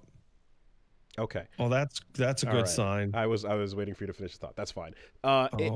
It is also quite hilarious because running in there, it's like you don't see a summon sign at all until the actual fight starts. So there's 2 lies. The first lie is, here's a finger, use this. And it's like, you don't use this at all. Right? Yeah, no, I don't know why it could have been any item, but the finger makes you think you'll have to use it like a finger, and it doesn't work that way, even though the other summoning finger did work a completely different way. And then second is when you walk in, unlike the other places where there would be that outside or so, it's literally just not there at all. So it's a double lie to get Egon in that fight, you know? But it was quite a pleasant surprise with just how fucking cinematic and awesome it felt and everything that was going on in it. I feel it is a worthy mirror to Placidusax's fight, which is also an incredible fucking this King Ghidorah battle, you know, right? And with both of those, I have this extra thing of like the fact that you can make a fight against a dragon still feel really cool and unique. Extra kudos, because I'm tired of regular dragon fights. You know, we've done so many of them at this point that like that stands out, and like, wow, you're taking and what's expected and still making it fun. Great, I think great you stuff. got to have a better experience with that, because they patched it sometime in the past 2 weeks, where you no longer when you click like summon to an NPC summon that's inside a boss arena, You have to confirm. You used to have to confirm. Oh, and it would start on no. Oh my god. So that arena, that fight starts with a bullshit thing flying at you as well. Oh, yeah. So you don't have the time. So I remember, you know what stood out? You did not have to confirm on the fights in Radahn's arena. Yeah, because you don't have time, man. You got to go. So that's the only time I remember that. But the other places, it asked you and gave you the little preview screen. The Renala fight, you call her in and it asks you, you know? So, absolute bullshittery there, but a really great dragon fight. And, you know, of course, the looking at him, you're seeing the damage and the ripped pieces, and you're like, oh, these two fucked each other up.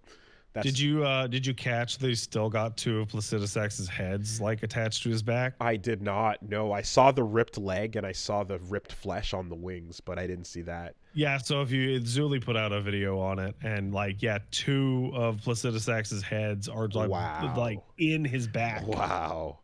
I mean, it's really easy to miss because that fucker is huge and he's moving. You know, he's also like the most, like, we fought a lot of like enemies past their prime in the Souls and Elden Ring, and like Bale has 1 leg. Yeah. Like, he has like 1 working leg left, and that is it. Like, I was wondering, I was like, oh, is Egon gonna be the full Ahab reference with the peg leg? And it's like, no, but Bale has 1. Egon has got pretty much nothing, although his name apparently in Japanese is literally Ahab. Oh, really? Yeah, straight up. So it's not even being clever about it. It's like, no, that's Captain Ahab. This is Moby Dick. We're doing it.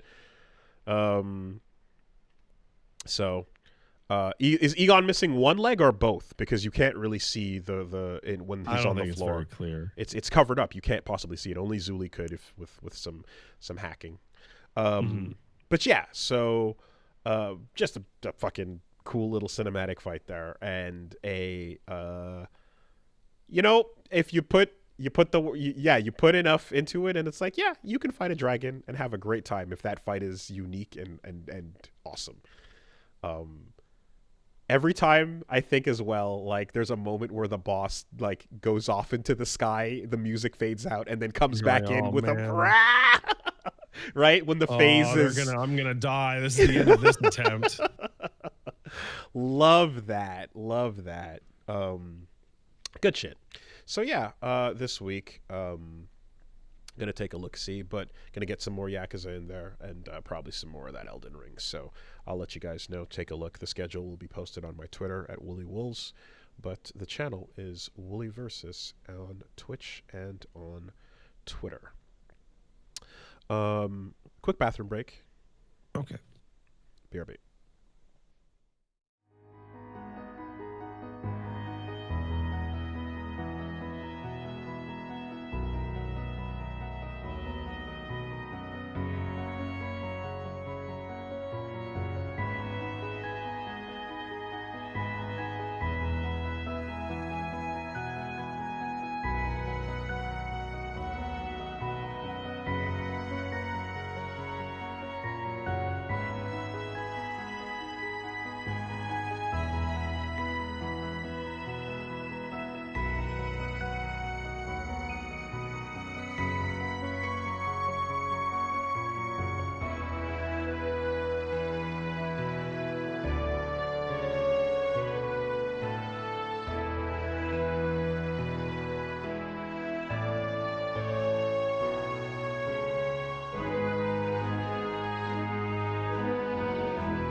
Let's take a quick word from our sponsors.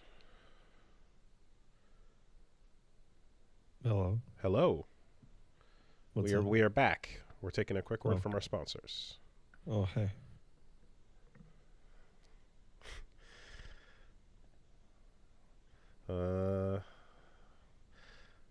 We'll be out shortly. I got a lozenge. Nice. What flavor? Honey. I like the lemon. They're all good. Cherry's pretty good.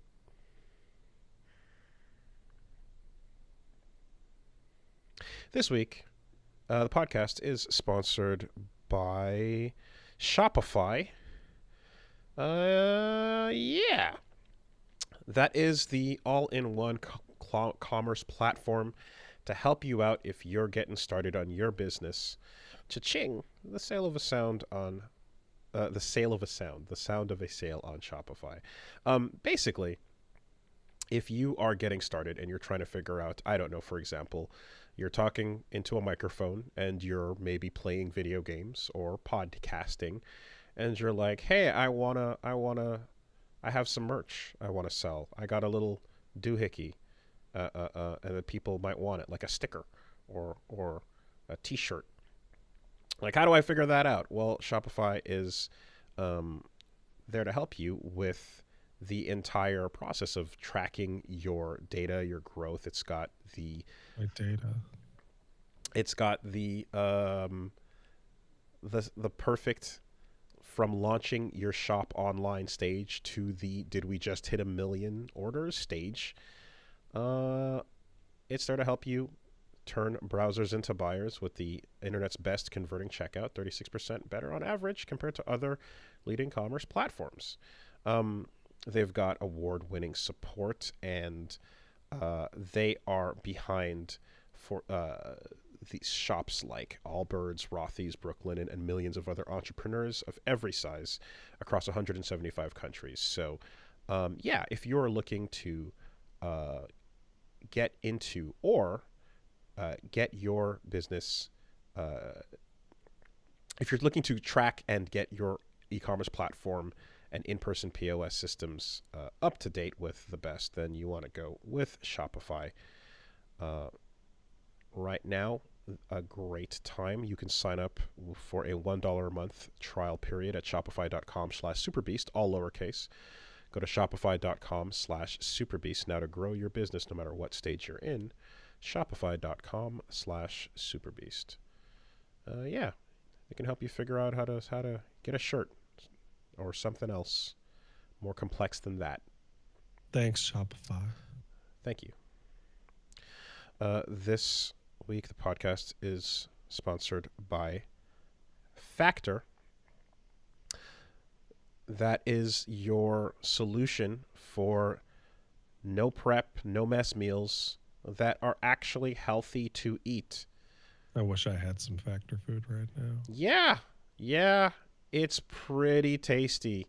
And it's nice that it's, actually like, hey, someone who does this for a living and knows what's good for your body has approved. Dietitians have actually figured out what you should be eating here.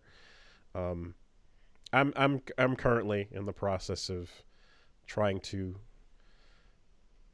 figure my food stuff out, and the problem with that is that the time wasted figuring that out is time that I could be spending piloting Mecha or doing crazy hard to do lab combos in 2x KO, and those things take time. So the last thing I want to think about is how to eat healthier. But hey, Factor is here to help you figure that stuff out. They've got options like Calorie Smart, Protein Plus, Keto if that's what you're doing, or just regular balanced meals as well. 35 different ones to choose from, and over 60 add-ons every week, so you'll always have new flavors to explore. And yeah, you've again got them dietitian approved as well. From breakfast to dessert, you can stay fueled with whatever nutritious and easy options you're looking for. No prep, no shopping, no cooking, no cleanup. Just all the ease and healthy foods you can eat. And not have to worry about, so that you don't take away from your crazy grinding, because labbing takes time. This morning, the dog got into the Cheerios on the floor, and he just ate them off the floor. And I was like, that seems really easy to do. And then I realized that that's not a thought an adult should have. And then I realized I had to make regular food for myself, and that's hard. And I wish I had a little card that told me how to do it. Head to factormeals.com/castle50 and use code castle50 to get 50% off your first box, plus 20% off your next month. That's code castle50 at factormeals.com/castle50. And you'll get 50% off your first box, plus 20% off your next month while your subscription is active. Thank you, Factor. Thanks, Factor.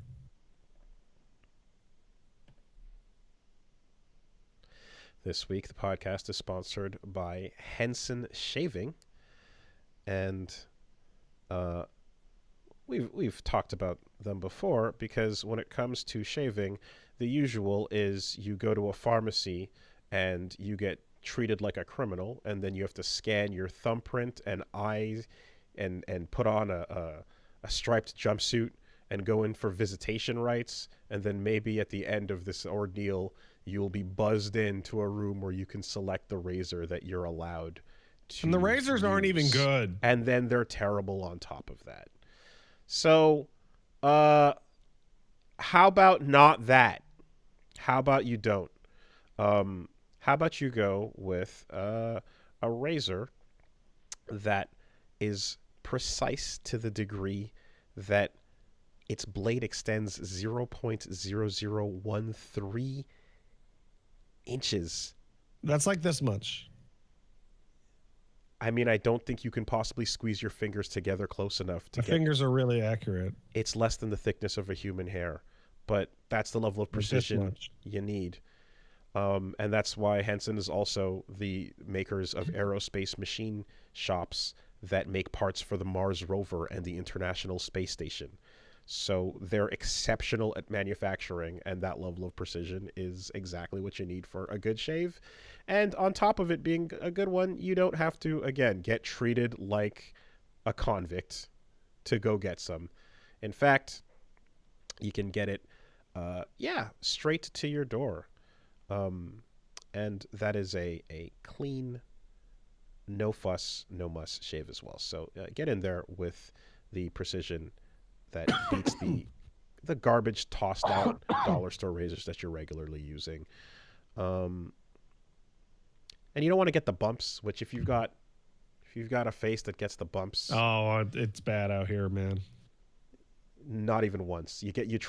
Half the reason that I keep a beard is because I'm so sick of getting horrible shave acne. You get the bumps once, and then you do everything in your power to not get them again. And part of that involves getting a extremely high quality razor. So, I was able to get a very clean shave with the Henson blades. And if you want to get in on that, you can say no to subscriptions and yes to a razor that'll last you a lifetime. Visit hensonshaving.com/superbeast to pick the razor for you and use code SUPERBEAST, and you'll get 2 years worth of blades for free with your razor. Just make sure you add them to your cart. That's 100 free blades when you head to hensonshaving.com/superbeast and use the code SUPERBEAST. Thanks, Henson Shaving. Thanks, Henson. And last but not least, this week, we're sponsored by Away Luggage. And Away once again in the clutch.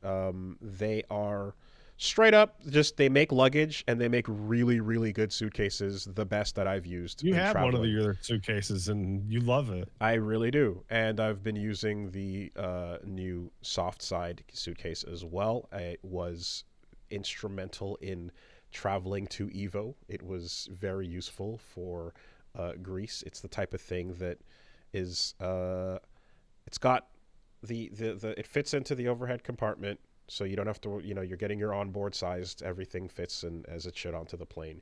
But like when it comes to putting stuff in, instead of opening up the luggage halfway across in the middle and then you have two heavy sides, it's got a thin side opening flap at the top so that you put everything in completely throughout the full depth of the suitcase. It's got a bunch of space-saving stuff inside as well. The straps that you use to compress the space and get it all in there. It's got the laundry bag, which was, I remember the first time I used one and I was like, oh, what's this? It's a zip compartment. You flip it out and you can put your dirty clothes inside a compartment if you're living out of the suitcase for a couple days worth of a trip and stuff. It's incredible. Super Bro, useful. that's crazy.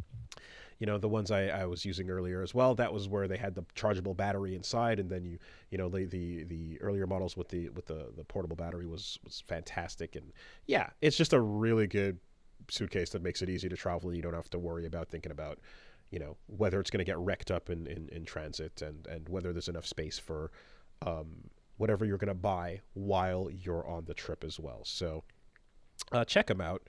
They've got 4 best-selling sizes and colors as well. 2 carry-on sizes, 2 checked sizes. Black, blue, pink, and gray options as well. It's high-strength nylon, tear-resistant, weather-resistant, soft, not sensitive, durable, flexible, all those good things. It's extremely solid. It's legitimately just a fantastic suitcase to travel with. Nothing else to it. So you got to check out the new soft side luggage from Away. Head on over to awaytravel.com/superbeast. That's awaytravel.com/superbeast to see the new soft side luggage from Away. awaytravel.com/superbeast. If I can go to a tournament and have room for controllers, whatever Artist Alley stuff, whatever shirts I buy, all that stuff, possibly a stick and a Steam Deck and all my clothes for the event, and still be good on room, that's all the endorsement you need. It's fantastic. So awaytravel.com/superbeast. Thank you. Thanks, Away. All right. There's only 2 things of note from my week at all. Mm-hmm. The first of which is Paige has always been a pretty good typer, so she's like, hey, I'll try out Typing of the Dead. That seems fun. I'm sitting here watching this woman just steamroll the entirety of the way through Typing of the Dead Overkill while having a conversation with me and not even really paying attention on the hardest difficulty. Like it's nothing. And then she's like, you try it. You're good at typing. No, it's not even. Wow. Did Paige have a typing class in school? I think she did, but like more than that, it's ridiculous. And I'm like, well, this is how, like, I'm watching the typing speed and I'm like, oh, this is how Paige is accidentally causing DMC3's million stab to come out on every input. Just like that was one of the stranger things of Paige playing DMC is that she would like get flustered and million stab would come out on every input. Okay. And I'm like, I can't even do that on purpose. How are you mashing that hard? Efficient mashing. There you go. Yeah. We did. I remember I had a typing class in high school. That was a little racer that like ran on a pad, and like you had to type in the sentences and stuff. Typing of the Dead, it's like names at first, but then it eventually becomes phrases, right? Oh, it's tons of phrases right off the bat in Overkill. It's really quite impressive. It's a good version of that game, though. It's a little old. And I hit master rank in Street Fighter. Congratulations! And I hit master rank and then got into the new master ranking system, in which I am comfortably right where they left me, in that I keep winning and losing matches to just hang out there there at 1450 to 1550. Elo hell. yeah. And I was like, where's Wooly at in this? And I'm like, he's at 1509, right in the same exact spot. I mean, I barely touched it this season, to be perfectly honest. You literally haven't. Yeah. You can see that. You haven't actually even done a single match in this ranking season, but whatever. Getting through Diamond 5 is the crab battlist situation where I kept running into the same 10 players as we were all stopping each other from ranking up into master. At that particular night? Yeah. Yeah, it was really, really funny. I think I fought a Rashid, a Luke, Mm-hmm. and an Ed. Just those three guys, like maybe 60% of my total matches in Diamond 5 over and over and over. I think when I did it, the feeling of the Elo swing set up and back and forth, like it felt pretty prominent, but I don't know if it was just in my head or not. But it felt like every second match you were paired with someone better, and every odd numbered match you were paired with someone worse or so. So, but again, that might have just been coincidental at the time. It might have been, but once I broke into Master, I saw two of those guys in Master also, and there you go. Yay! Woo! Good for you. There you go. There you go. And I feel a personal level of pride because I got Bison all the way from Plat to Master rank without ever going into training mode once. There you go. Not a one time. Bison's pretty fucking good, isn't he? Yeah, he's pretty good. He's pretty fucking good. He's pretty good. I imagine there was a trajectory difference between him and Geef. No, actually. So the difference is that I mainly just tried to do Geef by myself without external sources because I've been playing Geef for so long. And doing that, once the buff came in, I crawled into Diamond 4.5. Okay. Right? And then with Bison, I did not know how to play Bison in Street Fighter 6. And then I went and checked out one Rooflemonger's Bison guide. There you go. Yeah. That's the boy. And what I would do is instead of doing training mode is that in between my matches, I would just pull up the Bison guide on my phone. Oh, there you go. Okay. Watch that. Mm-hmm. Yeah, doing lab stuff by myself does nothing. That's fine. I'll listen to a guy talk for hours. The point is information. You got information. Yeah. That's all it is, right? Yeah. Like I talk about labbing and I lab because I'm bad at improvising. I'm literally just like, it's my entire life is the process of figuring out how to not improvise because of how poor I am at it. Wooly, you're great at improvising. You're doing it right now with your mouth. And this is because of the experience I've had repeating this action over and over and basically labbing until I got to this point. Boo! Right? Honestly, no. I legitimately mean this because like I have to rock lead kick that tree over and over until I figure out how to do it. I've said this many times, but you and Matt back in the day, you guys are witty and quick on the repartee. And in a ways where I was like, I can't keep up. I can't think of what to say. I'm not funny enough fast enough. I can be funny if I come back to this joke 10 minutes later, but oh shit, they're going. I'm like, that's too much credit. But it's but it's real. So like the process of improvisation is like, it's only after I repeat it until I basically get the variables out because I know what I'm looking at. Go look at me playing anything where I'm like popping it. The onboarding in Mecha Break, when I was playing it, I was like, this first couple of matches, I was like, my brain is not gonna take anything in. I was also pretty quiet during that because it's really fucking intense. Yeah, it's showing me a lot, it's asking me a lot, and like there's a little bit of like, just fucking do it, idiot, that like is happening, and I'm like, none of this matters until I can stop and go, all right, what does what? And I feel that way about any video game that is not just like, like a basic platformer of some kind. Anytime it's like an action game with a lot of things going on, and you gotta do it. I have to stop and do it piece by piece, So that applies to everything. So that's kind of what it is. But ultimately, this is a long-winded way of just saying that information is what it is, And do I get to say I'm good at fighting games now? You've always been good at fighting games. No, Pat. but no. Listen. During like the back half of the first season of Street Fighter 6, I'd play fighting games and be like, oh, I'm so bad at this. Oh, I hate it. Oh, are fighting games bad? And then after Geef got buffed and Bison came out, I'm like, no, wait, I'm actually good at fighting games. You only get to say that you're good at fighting games now if you don't get out of them. I have a little badge on my name that says I'm good. If you're no longer getting out of fighting games, then yes, you can say that you're good. Well, I just need to keep putting out characters that are really good that I like to play, and then fighting games are good still. That goes a long way. Doesn't it go a long way that the character that you want to play just happening to be really good? Now, how like much that carries that emotion. Now, let's not talk about the diminishing feeling that you get when you realize that what was Master in 5 is now been lowered way lower, and the concept of Legend and Grandmaster are like, oh, absolutely. you know, However, where that used to be. There is like a definitive thing of like, well, how many people live in these ranks? Yes, yeah, the big mountain. The big mountain is real. And yeah, it's like, well, Master rank by itself is like top 5% at the minimum.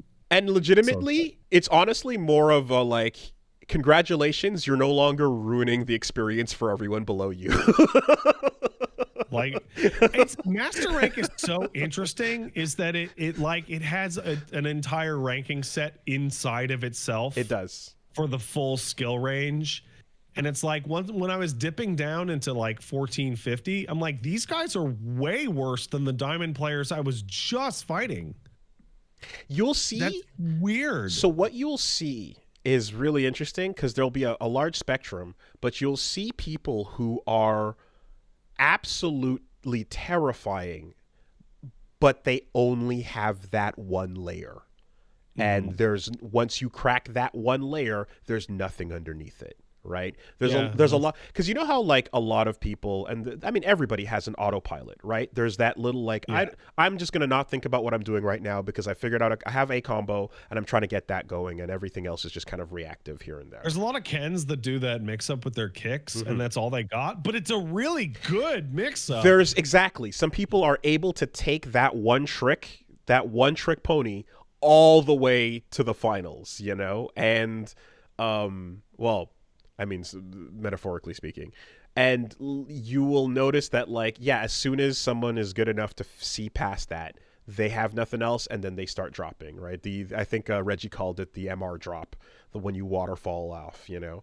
But yeah, for the most part, you get a mixture of all those. And then there's people who are, you know, to use the Sage-Am analogy, like, not particularly outstanding in any one place, but just have a fundamental basics coverage that's really good. So they're like, all right, you're not going to get me twice on any one given thing. Like I'm not amazing, but I have the ability to adapt and figure that stuff out. And those people it's going to take a while, but they're destined to go much further because they're building up a solid base. You know, that friend who he had who was great at one wrestling move in the first year, won his matches, crushed it, and Sage-Am lost all his matches. And then in year 2, he got better because he just built up a fundamental thing, and he was able to start winning more. And that friend who had the one trick lost every single match in year 2. You know, so I'm kind of trapped now, though. So because I went and got a character to master, I can't place any lower than diamond.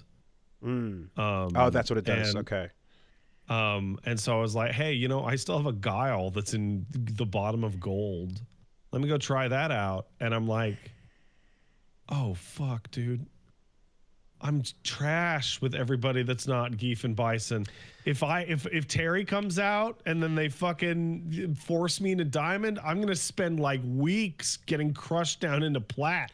So knowing your ability, like again, like I know that you've mentioned that the no labbing, etc. It's not your style, and for that makes sense. With glasses, but I will say that you know enough about these games that like getting any information you can to improve is enough for you to make it there for sure.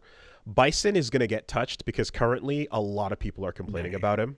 A lot of people are very upset at how incredibly strong he is, so he's going to get touched. I'm letting you know. I'm letting you know that right now, if anything, folks are really upset. He deserves buffs.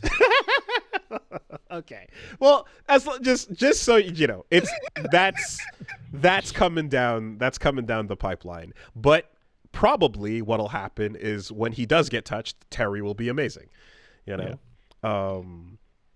But yeah, I think the fact again you're seeing like, you know, his damage output being like the best in the game and stuff like that. I would be totally fine with Bison keeping every tool that he has, but toning his damage down like very significantly.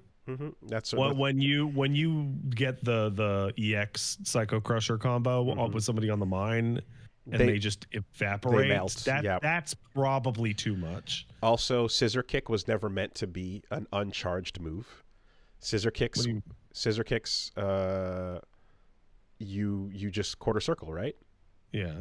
So they used to be charged, and there's a delay that would be baked into that, so that like the reason why a Sonic Boom is worse than a Hadouken.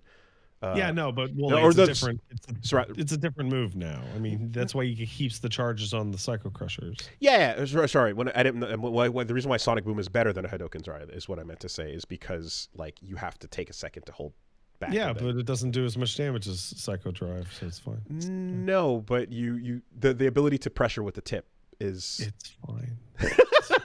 Okay, yeah, all right. Yeah. It's fine, dude. Just leave it alone. Shh. I don't even know what you're talking about. I don't know what I'm talking about. Yeah, man. like you're talking. I'm about talking how crazy. It's good. It's like it's okay.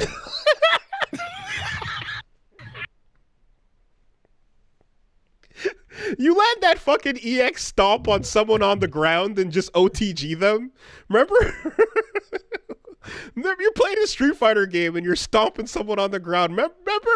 Remember when Street Fighter didn't have that? Yeah, I do. Yeah. Oh fuck yeah. No. You're. I've never got to be in this position in my whole life playing a fighting game character. I have never naturally gravitated towards the tippest tier and been like, no. I don't think I've heard you. I don't think I've ever heard you downplay in that way. No, it feels super good. It feels really good. I can see why everybody does it. Damn, man. It's not just Bison on that horse. I still remember that horse is carrying you around too. I think it was Sajam that was talking about it. There was like all these Ken players for like a year just going like, Ken's not even good. Yeah. You're right. Yes, it's always the classic, the Milia downplay, the downplay. Yeah. I mean, Potemkin has always been Potemkin. Yeah. And I think it's because I naturally go to all the grapplers, and all the grapplers are almost always bad.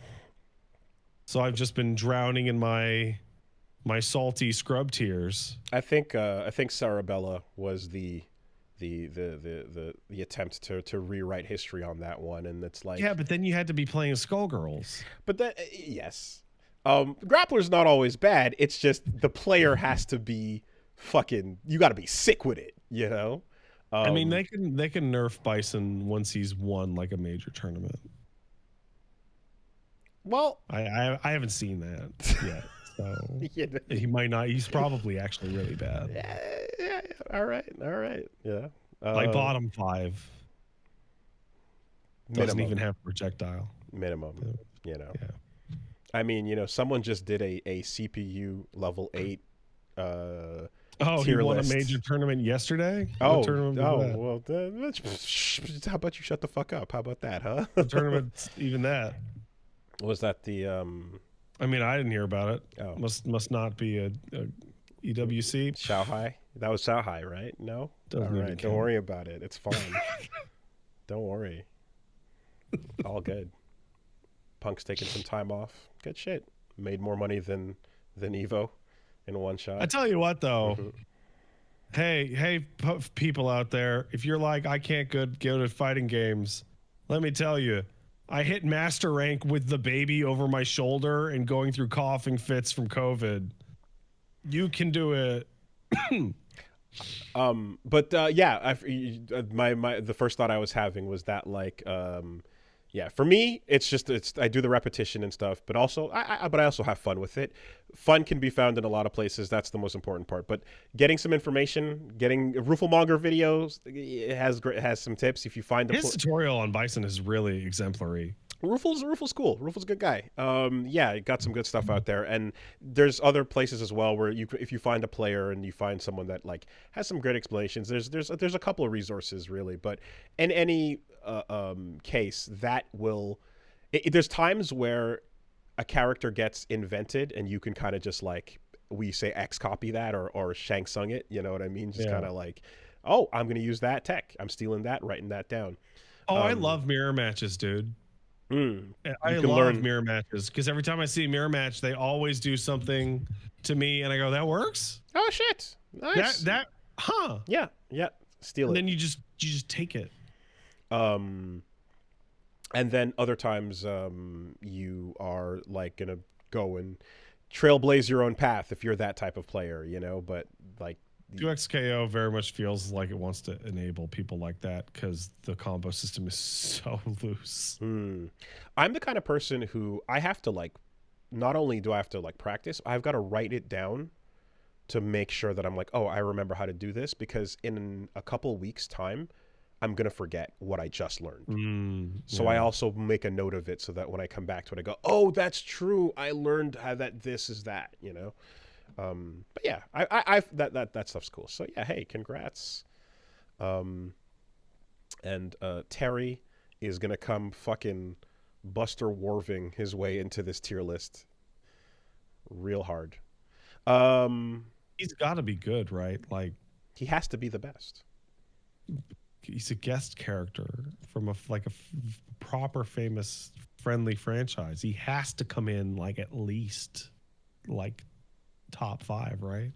I mean, Akuma was the absolute nightmare to Tekken when he showed up in that game, just out of sheer respect for the gravity of his arrival.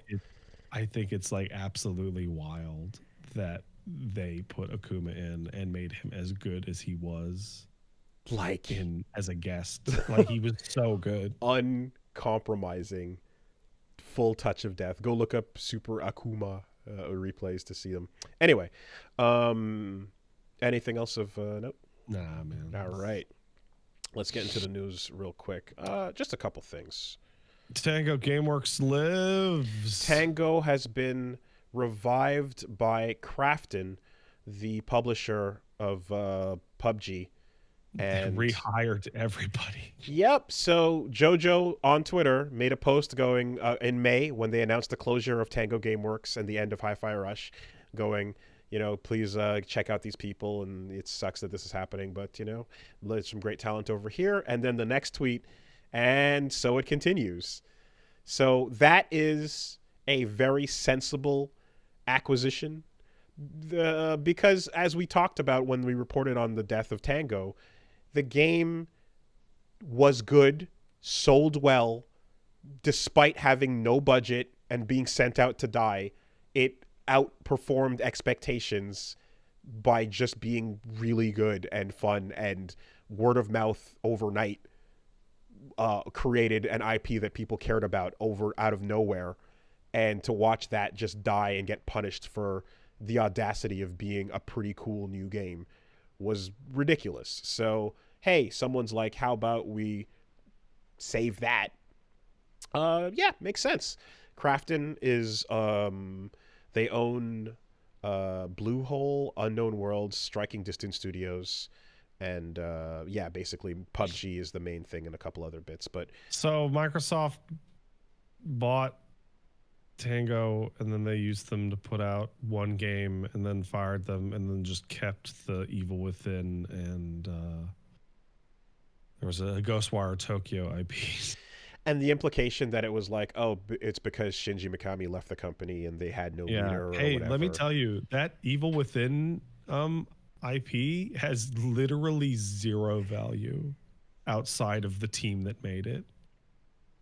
Like, you could argue that it had zero value if Shinji Mikami was not involved. It's ridiculous and clearly just untrue that's why shit shut down. So now, yeah, this is a possibility, and it's the thought. So here they confirmed that Johannes is going to be part of the team as well. He's going to be at Good old JoJo. There. But what is always a possibility when these things happen is how many other team members left to go secure employment elsewhere because they have fucking bills to pay, you know? Like, when you shut down and then Phoenix a company back, there's people who understandably are like, that's cool, I'm already doing something else, because that was May, that was a couple months ago. And from what I can tell, you know, they hadn't been kicked out the door quite yet or something, because they were in the article says that the company was in the process of shutting down. Okay, great. It appears that they just hired got everyone. Oh, fantastic. Okay. And they own the IP for Hi-Fi Rush. So I don't think you need to be a fortune teller to know that the sequel to Hi-Fi Rush is probably the first thing on the list. Mm-hmm. Considering that's the only IP they bought. That's what they said. They're planning to expand the Hi-Fi Rush IP, and it's like, yeah, the one that everyone liked that was a successful hit out of nowhere. The next game should be called Lo-Fi Jam. That's pretty good. I like that, and it rolls off the tongue. Yeah, someone said go where, Wooly, and it's like, well, yeah, that's the fucking industry is in the process of getting ripped apart, and shit sucks right now. If you're trying to get hired somewhere else, you don't know where is going to be safe. It's a really awful, shitty time. But probably when somebody walks in, if they have a CV that is going to, you know, essentially, if somebody walks in with a CV that is like, hey, this person has the experience or whatever, yada yada yada, and you pit people against each other like the fucking Ubi schools did here, then you can lower the bar for what you're going to pay people, and you can you can basically just have, you know, a crab bucket, let them fight, and then whoever survives gets the job type situation occur. You know, you can have the positions where people are like, hey, you are all experienced and you should be getting more than this, but because there's more of you, it's a buyer's market. So, you know, I'm going to throw one knife in the room. I'll be back in an hour. That's good news. That's good stuff. One of the other parts of the announcement is there will be no effect to the availability of the game. Yes. It's going to be where it is. And right. Yeah, great. That's awesome. That's the Hi-Fi Rush was like my favorite new thing out of nowhere. So I should go back to it. It's so good. It's like someone looked and said, you're throwing out this perfectly good meal that has been untouched, that is still in the plastic wrapping, that in fact won awards. I guess I'll help myself then. So it was like George. It was sitting on top. You know, it was sitting on top of the garbage. I don't know if you've noticed, but like a lot of smaller run games are just skipping the Xbox lately. Like we talked about it with Neo Geo Battle Coliseum. No, SVC Chaos. Mm-hmm. Not Neo Geo Battle Coliseum. That's a different thing. It would be really funny if Hi-Fi Rush 2 came to everything except but Microsoft's platform. That would be funny. Also, considering the tone, it would not be out of the question, as somebody in the chat said earlier, that you could be going up against the evil video game company Macro Hard. Mm-hmm. Oh, the game that's all about the industry and the bullshit therein. Yeah. Yeah. We got this shit running on the Switch, but no, we couldn't figure it out. I don't know. We tried. Sorry. Yeah, I think people have been saying it for a day now, which the final boss should be called Shill Pencer. Shill Pencer. Mm-hmm.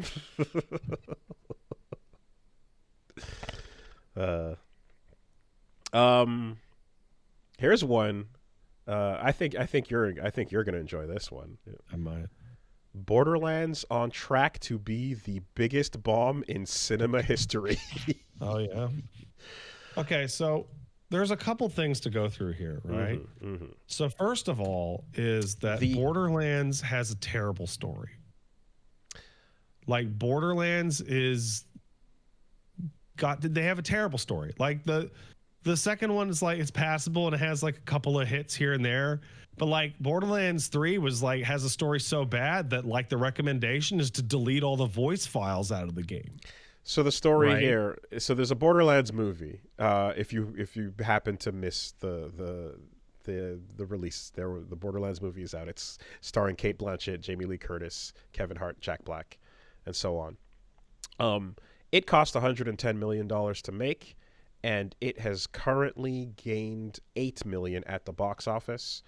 And when you're talking about a over $100 million loss on a movie, you enter the realm of the largest bombs of all time. Do you want a more positive spin on one of the largest film bombs of all time? I mean, it could have been 200 million, which is what. No, but would you like some grade A uncut fucking cope? Oh, you mean over at Randy's? Yeah. Whoa. Yeah. Okay. Should I read this? I'm gonna. Oh, I can't. I'm at the wrong quote. Okay. But the long and short of it is that. Here it is. So what you're saying is. You like what my friends and I do with our Borderlands video games even more than you like what some of the biggest and best cast and crew of filmmakers on the planet have done. I'm super flattered. We're working hard, extra hard for you on what's next. This is apparently this is in response to some Borderlands YouTubers who were shitting on the movie. Yeah. Basically saying that so you just love Borderlands so much that a high quality movie just can't compete. Mm-hmm. Big huff. That's strong. It's pure. Copium. It's pure. So it's gonna take a while before you lose as much as like John Carter did, which was over 200 mil. to be fair, but the fact that it had that many people in it and like 2/3 of the Jumanji stars even and such, and it was not enough to carry it is kind of wild, because it's also like someone said there's a Borderlands movie, and I was like, yeah, I didn't even catch that happened, that came out. I remember the announcement. I feel like I saw a trailer a long time ago, and then it quietly released.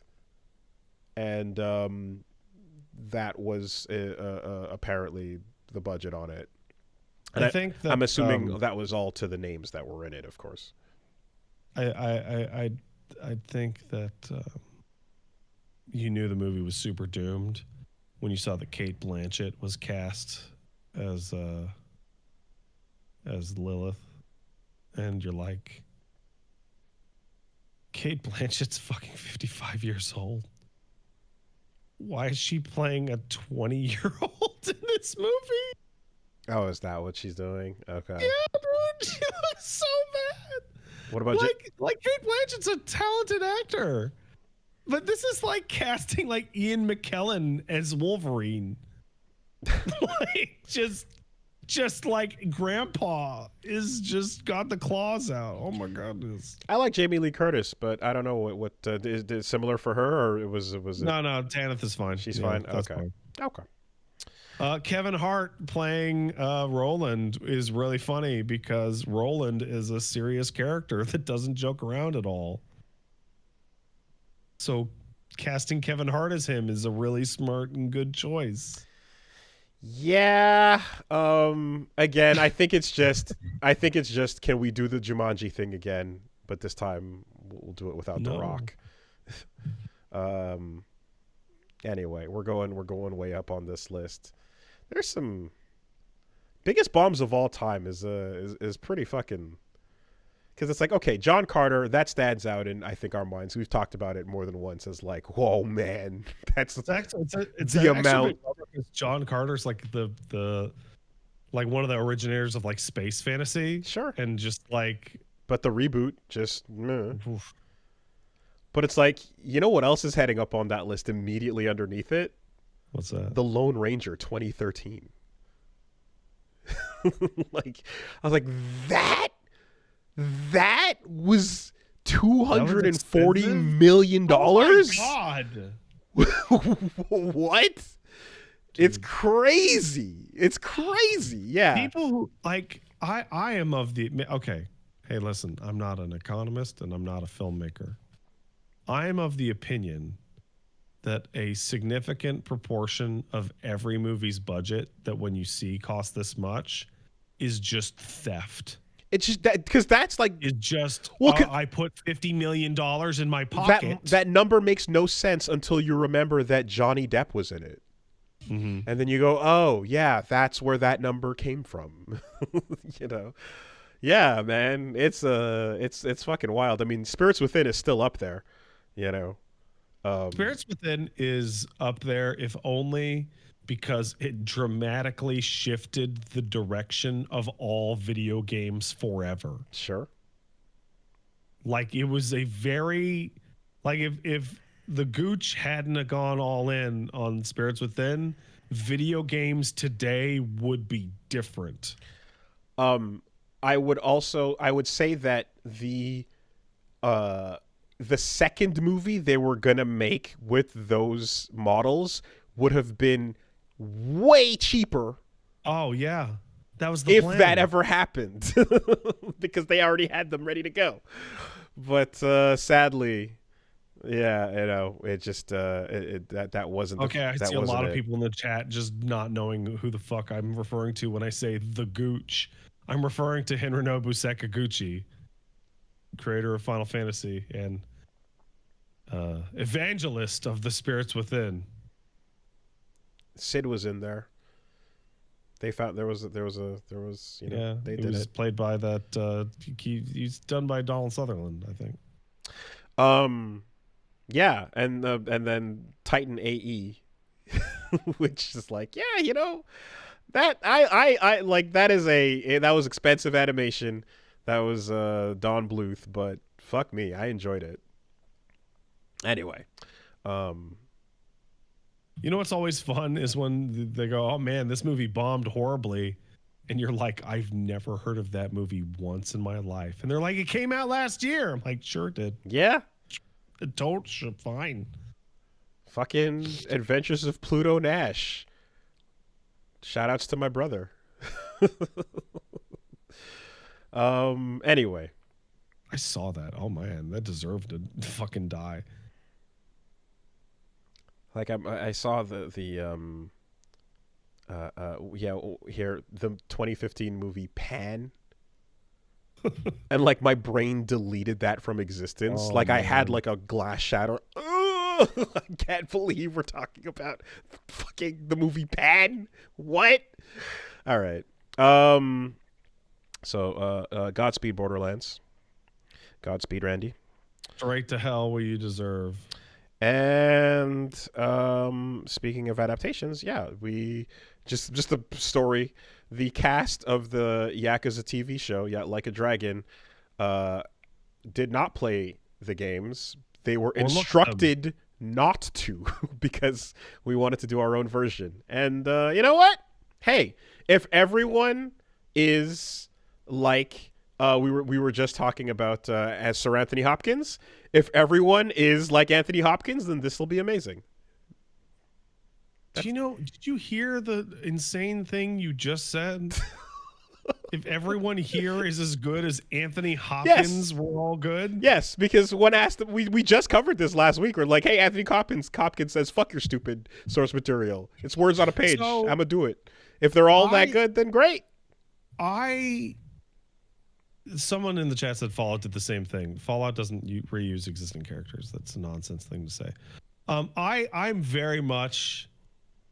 Okay, actors will say this kind of shit, and you'll go, "Oh yeah, okay, yeah." You want to really just work off purely the script and go from there, and it's like, and you want to expect the best out of people, but that's not what's happening, because you can't. You know, I'm going to assume the guy playing Kiryu is not a career criminal in his day-to-day life. Like for real. Right? So he's going to draw on his life experience and also every movie and TV show he has ever watched that deals with these types of characters. And parts of that performance are going to be reflected in the media that he's consumed outside of this project. And when you go, I just want to do my own thing, you're never ever going to be able to do completely your own thing. So it seems weird to explicitly exclude the only thing people might actually ask for you to draw on. So important distinction here is that he did say I wanted to try them, but they had to stop me because they wanted to, for the script, explore from scratch. So the actors were told not to play. Yeah, no, I get that. Yeah. Like I have so here's an idea. What if, I don't know, the actor playing Majima is like, I decided to do, like, you know, I'm reading the script and I was really feeling like doing a mixture of like a crazy guy and, you know, just to be zany, like the Joker. And I thought that was really unique. And it's like, oh, do you mean the exact thought process that they came up with when they made Majima? To the point of even casting a famous Joker actor as Majima? It's like, oh, that was so unique. No, it wasn't, because you just pulled the individual pieces. Like, specifically avoiding the source material is baffling to me, because you're just going to use something else as inspiration that's not the source material. Yeah, I mean, chances are they've seen old Yakuza movies that are like, you know, just the genre that is, not the IP and such. But hey, again, all they have to do is be as good as Sir Anthony Hopkins. Like, it's real simple. It's real easy. The only way that this idea would make sense is if they gave them a list and is like, listen, you may not have watched any films about the Yakuza that features any of the actors on this list, because all of them have been in a Yakuza game. So we don't want you getting influenced by any of these character portrayals. And God forgive you if you've seen fucking Takeshi's Castle. No, you can't do it. I mean, it's funny because, like, I was expecting there to be, like, an interview that was effectively like, yeah, I tried, but I couldn't possibly get through all the games. So, you know, we covered this or that, and you know what I mean? Like if anything, it was too much to get through, but we did what we could, and this is our best effort given seeing like half the series or something like that. But, yeah. If you've seen Most Extreme Elimination Challenge on Spike TV, you're not allowed to act in the Netflix Yakuza series. There's too much overlap. You might have been inspired. I think when they say this, it is a cop out for complaints. Like when I hear these statements, these feel like previews. It is preemptive. Excuses. It is preemptive, and it does also. I mean, it does also release a lot of homework from having to be done, and a lot of hands can kind of like preemptively be raised up in the air. Yeah. In any case, yeah, he's that's I was people are mentioning it here, but he's from Kamen Rider Drive, so you know this thing is gonna be a generic Yakuza story. And it's going to have none of the bits and pieces that are unique to that game series that will make anyone care at all. Bummer. Words on a page, you know. That's who cares? They can pull it off. and then we'll call him Sir Ryoma Takeuchi. Like, it'll be great. Can you imagine telling like the Kiryu actor that he has to figure out his own way to act through the one or two nonsense scenes they give him without the inspiration of like stoic excitement that Kiryu has for like Pocket Racer? It's just gonna play it flat. All right. Do I actually have to say /s? You fucking clowns. All right. Here. You do. Okay. You do. /s. Let's take some letters. Hey, if you want to send in a letter, send it to castlesuperbeastmail@gmail.com. That's castlesuperbeastmail@gmail.com. We got one coming in from Metafist. Says, Dear Ebony and Ivory, I was thinking about my favorite genre of games, and I realized that I was more drawn to the particular style the game is in as opposed to its genre. I used to like to say that I like quote-unquote dark games, but I realized there's a lot of dark games that didn't pull me in at all with their style. It's so broad. That's really broad. And yet, games like Limbo, Hollow Knight, and Elden Ring did pull me in on style alone. You could describe those games as dark, but it's a particular flavor. Thus, I came up with despair as the descriptor, for lack of a better word. It's not necessarily horror, gothic, or macabre, but it can have those elements. There's some required amount of whimsy that must be involved without blending it too far into silly. Mm-hmm. Does that make sense? Is there a better way to describe this style? No, I absolutely understand exactly what he means. Mm-hmm, mm-hmm. And what do you think resonates most with you? So, like, in that exact same vein, for me, I'm saying joy, right? Mm-hmm. The whimsy, the joy of an art style with colors, and the joy that, and then that being reflected in the music, the everything about how the movement and things occur. Hi-Fi Rush, perfect example. Like, it just overlaps with all the things that make me happy, audio visually, and that's where I go for that. And then on the other side of that same circle, you've got Kirby. Mm-hmm. Kirby. I tell you what, I don't know if it's particularly a genre or even a tone, but if you add a mystery hook to your prime narrative, I'm gonna be in there and I'm gonna go crazy for it. Like Elden Ring does not have that. Elden Ring is a do it, go become king. There's a whodunit, but you get that whodunit like 40% of the way through. Yeah, whereas the DLC for Elden Ring, like, there's a very significant portion of that DLC where you're like, what the hell? What's Mikkela's fucking plan? Like, what's he doing? What's he doing leaving all his body parts all over here?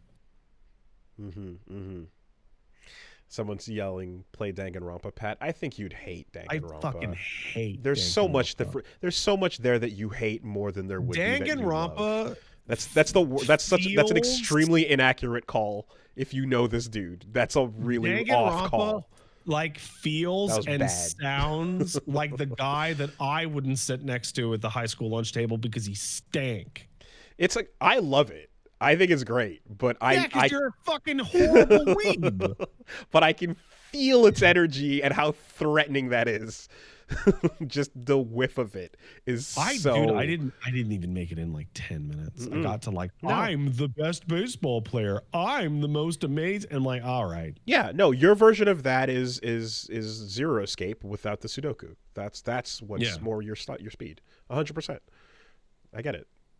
All right, and Somnium Files is also fantastic. Also, did you? Oh my God! Is Danganronpa the Skibbity Toilet of Ace Attorney? Is that accurate? It is. No, I mean, no, because it has Ace Attorney. Like, it has Ace Attorney ingredients, but there's I'd say that there's stuff that is that's not Ace Attorney at all. Toilet ingredients. The ingredients are there, but I would say that, like, the overall, like, genre death game thing feels more definitive of what it is than the lawyering gameplay, you know? The game, but like I tell you what, but you're though. proving I tell you you're what. solving cases in a very same way, but you're playing out a game that's a bunch of kids trapped in a death game. I tell you what. I tell you what about Danganronpa. Nothing is more exciting about hearing about a thing that you're not into than seeing people arguing on social media as to whether or not the ending of the third game just makes the whole series trash or not. That's like super exciting to see people just be super mad that it ended in a way that some people hate so much they regret their time with it entirely. And you're just like, whoa, I'm winning over here by not engaging with this at all. Maybe I will have something to say about that one day, but today's not that day. Yeah. We got one coming in from Chris from Fort Wayne, Indiana. Says, "Hey, Chris, man. Dear Castle Spicy Mayo, you like ramen, right? Talk about it." I like the noodles. So, it's funny because I think I only learned about ramen like around college or so. I did not know about it at all. And my first experience was with pho. So Tonkinese soup was all around the neighborhood where I grew up, and it was really good. Yeah. And that was my soup thing. So for me, that's the default. The default is pho. And then I learned about ramen, and all that Naruto shit. And then it was like, oh, okay, yeah, I've had like real brothy noodle soup before, but this one's got eggs in it, so I'm not down with that. And I've had since then a bunch of different kinds and thick noodles, udons, etc. But I think pho is my favorite, and I think pho fucking blows ramen out of the water almost every single time I've had it. So all this noise about ramen when we should be talking about Tonkinese soup. So I also didn't know about ramen until fairly late, like I was like 18 or something. And the reason why is stupid. There were kids that ate ramen in my high school lunch break, like the whole of my high school. Mm-hmm.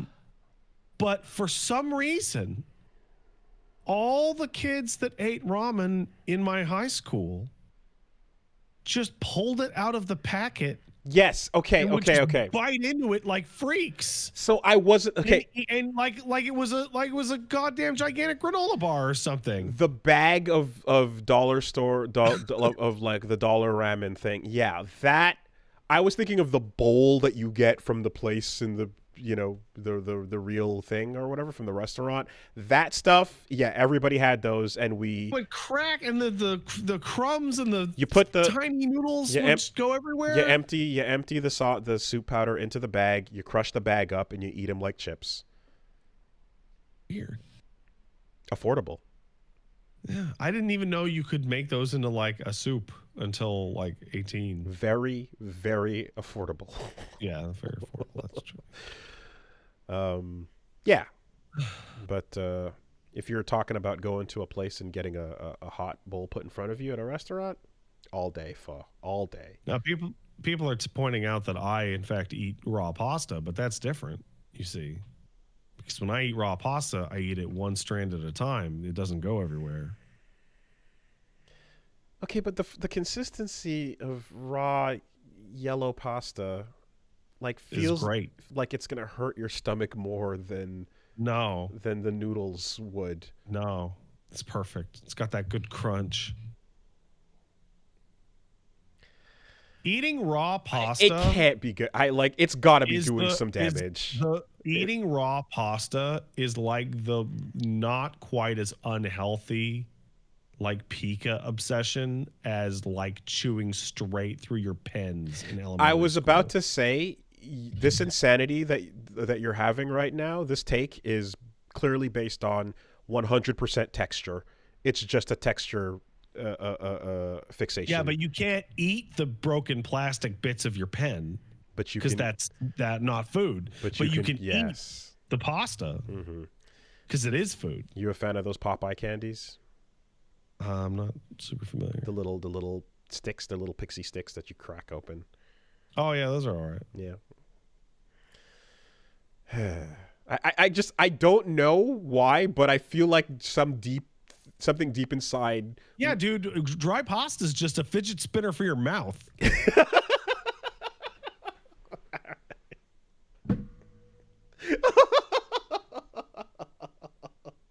Fuck. God damn it. Okay. I hate that I get it. I hate that sounds right. That sucks. It really sucks how correct you sound right now. That bothers me. Fuck this.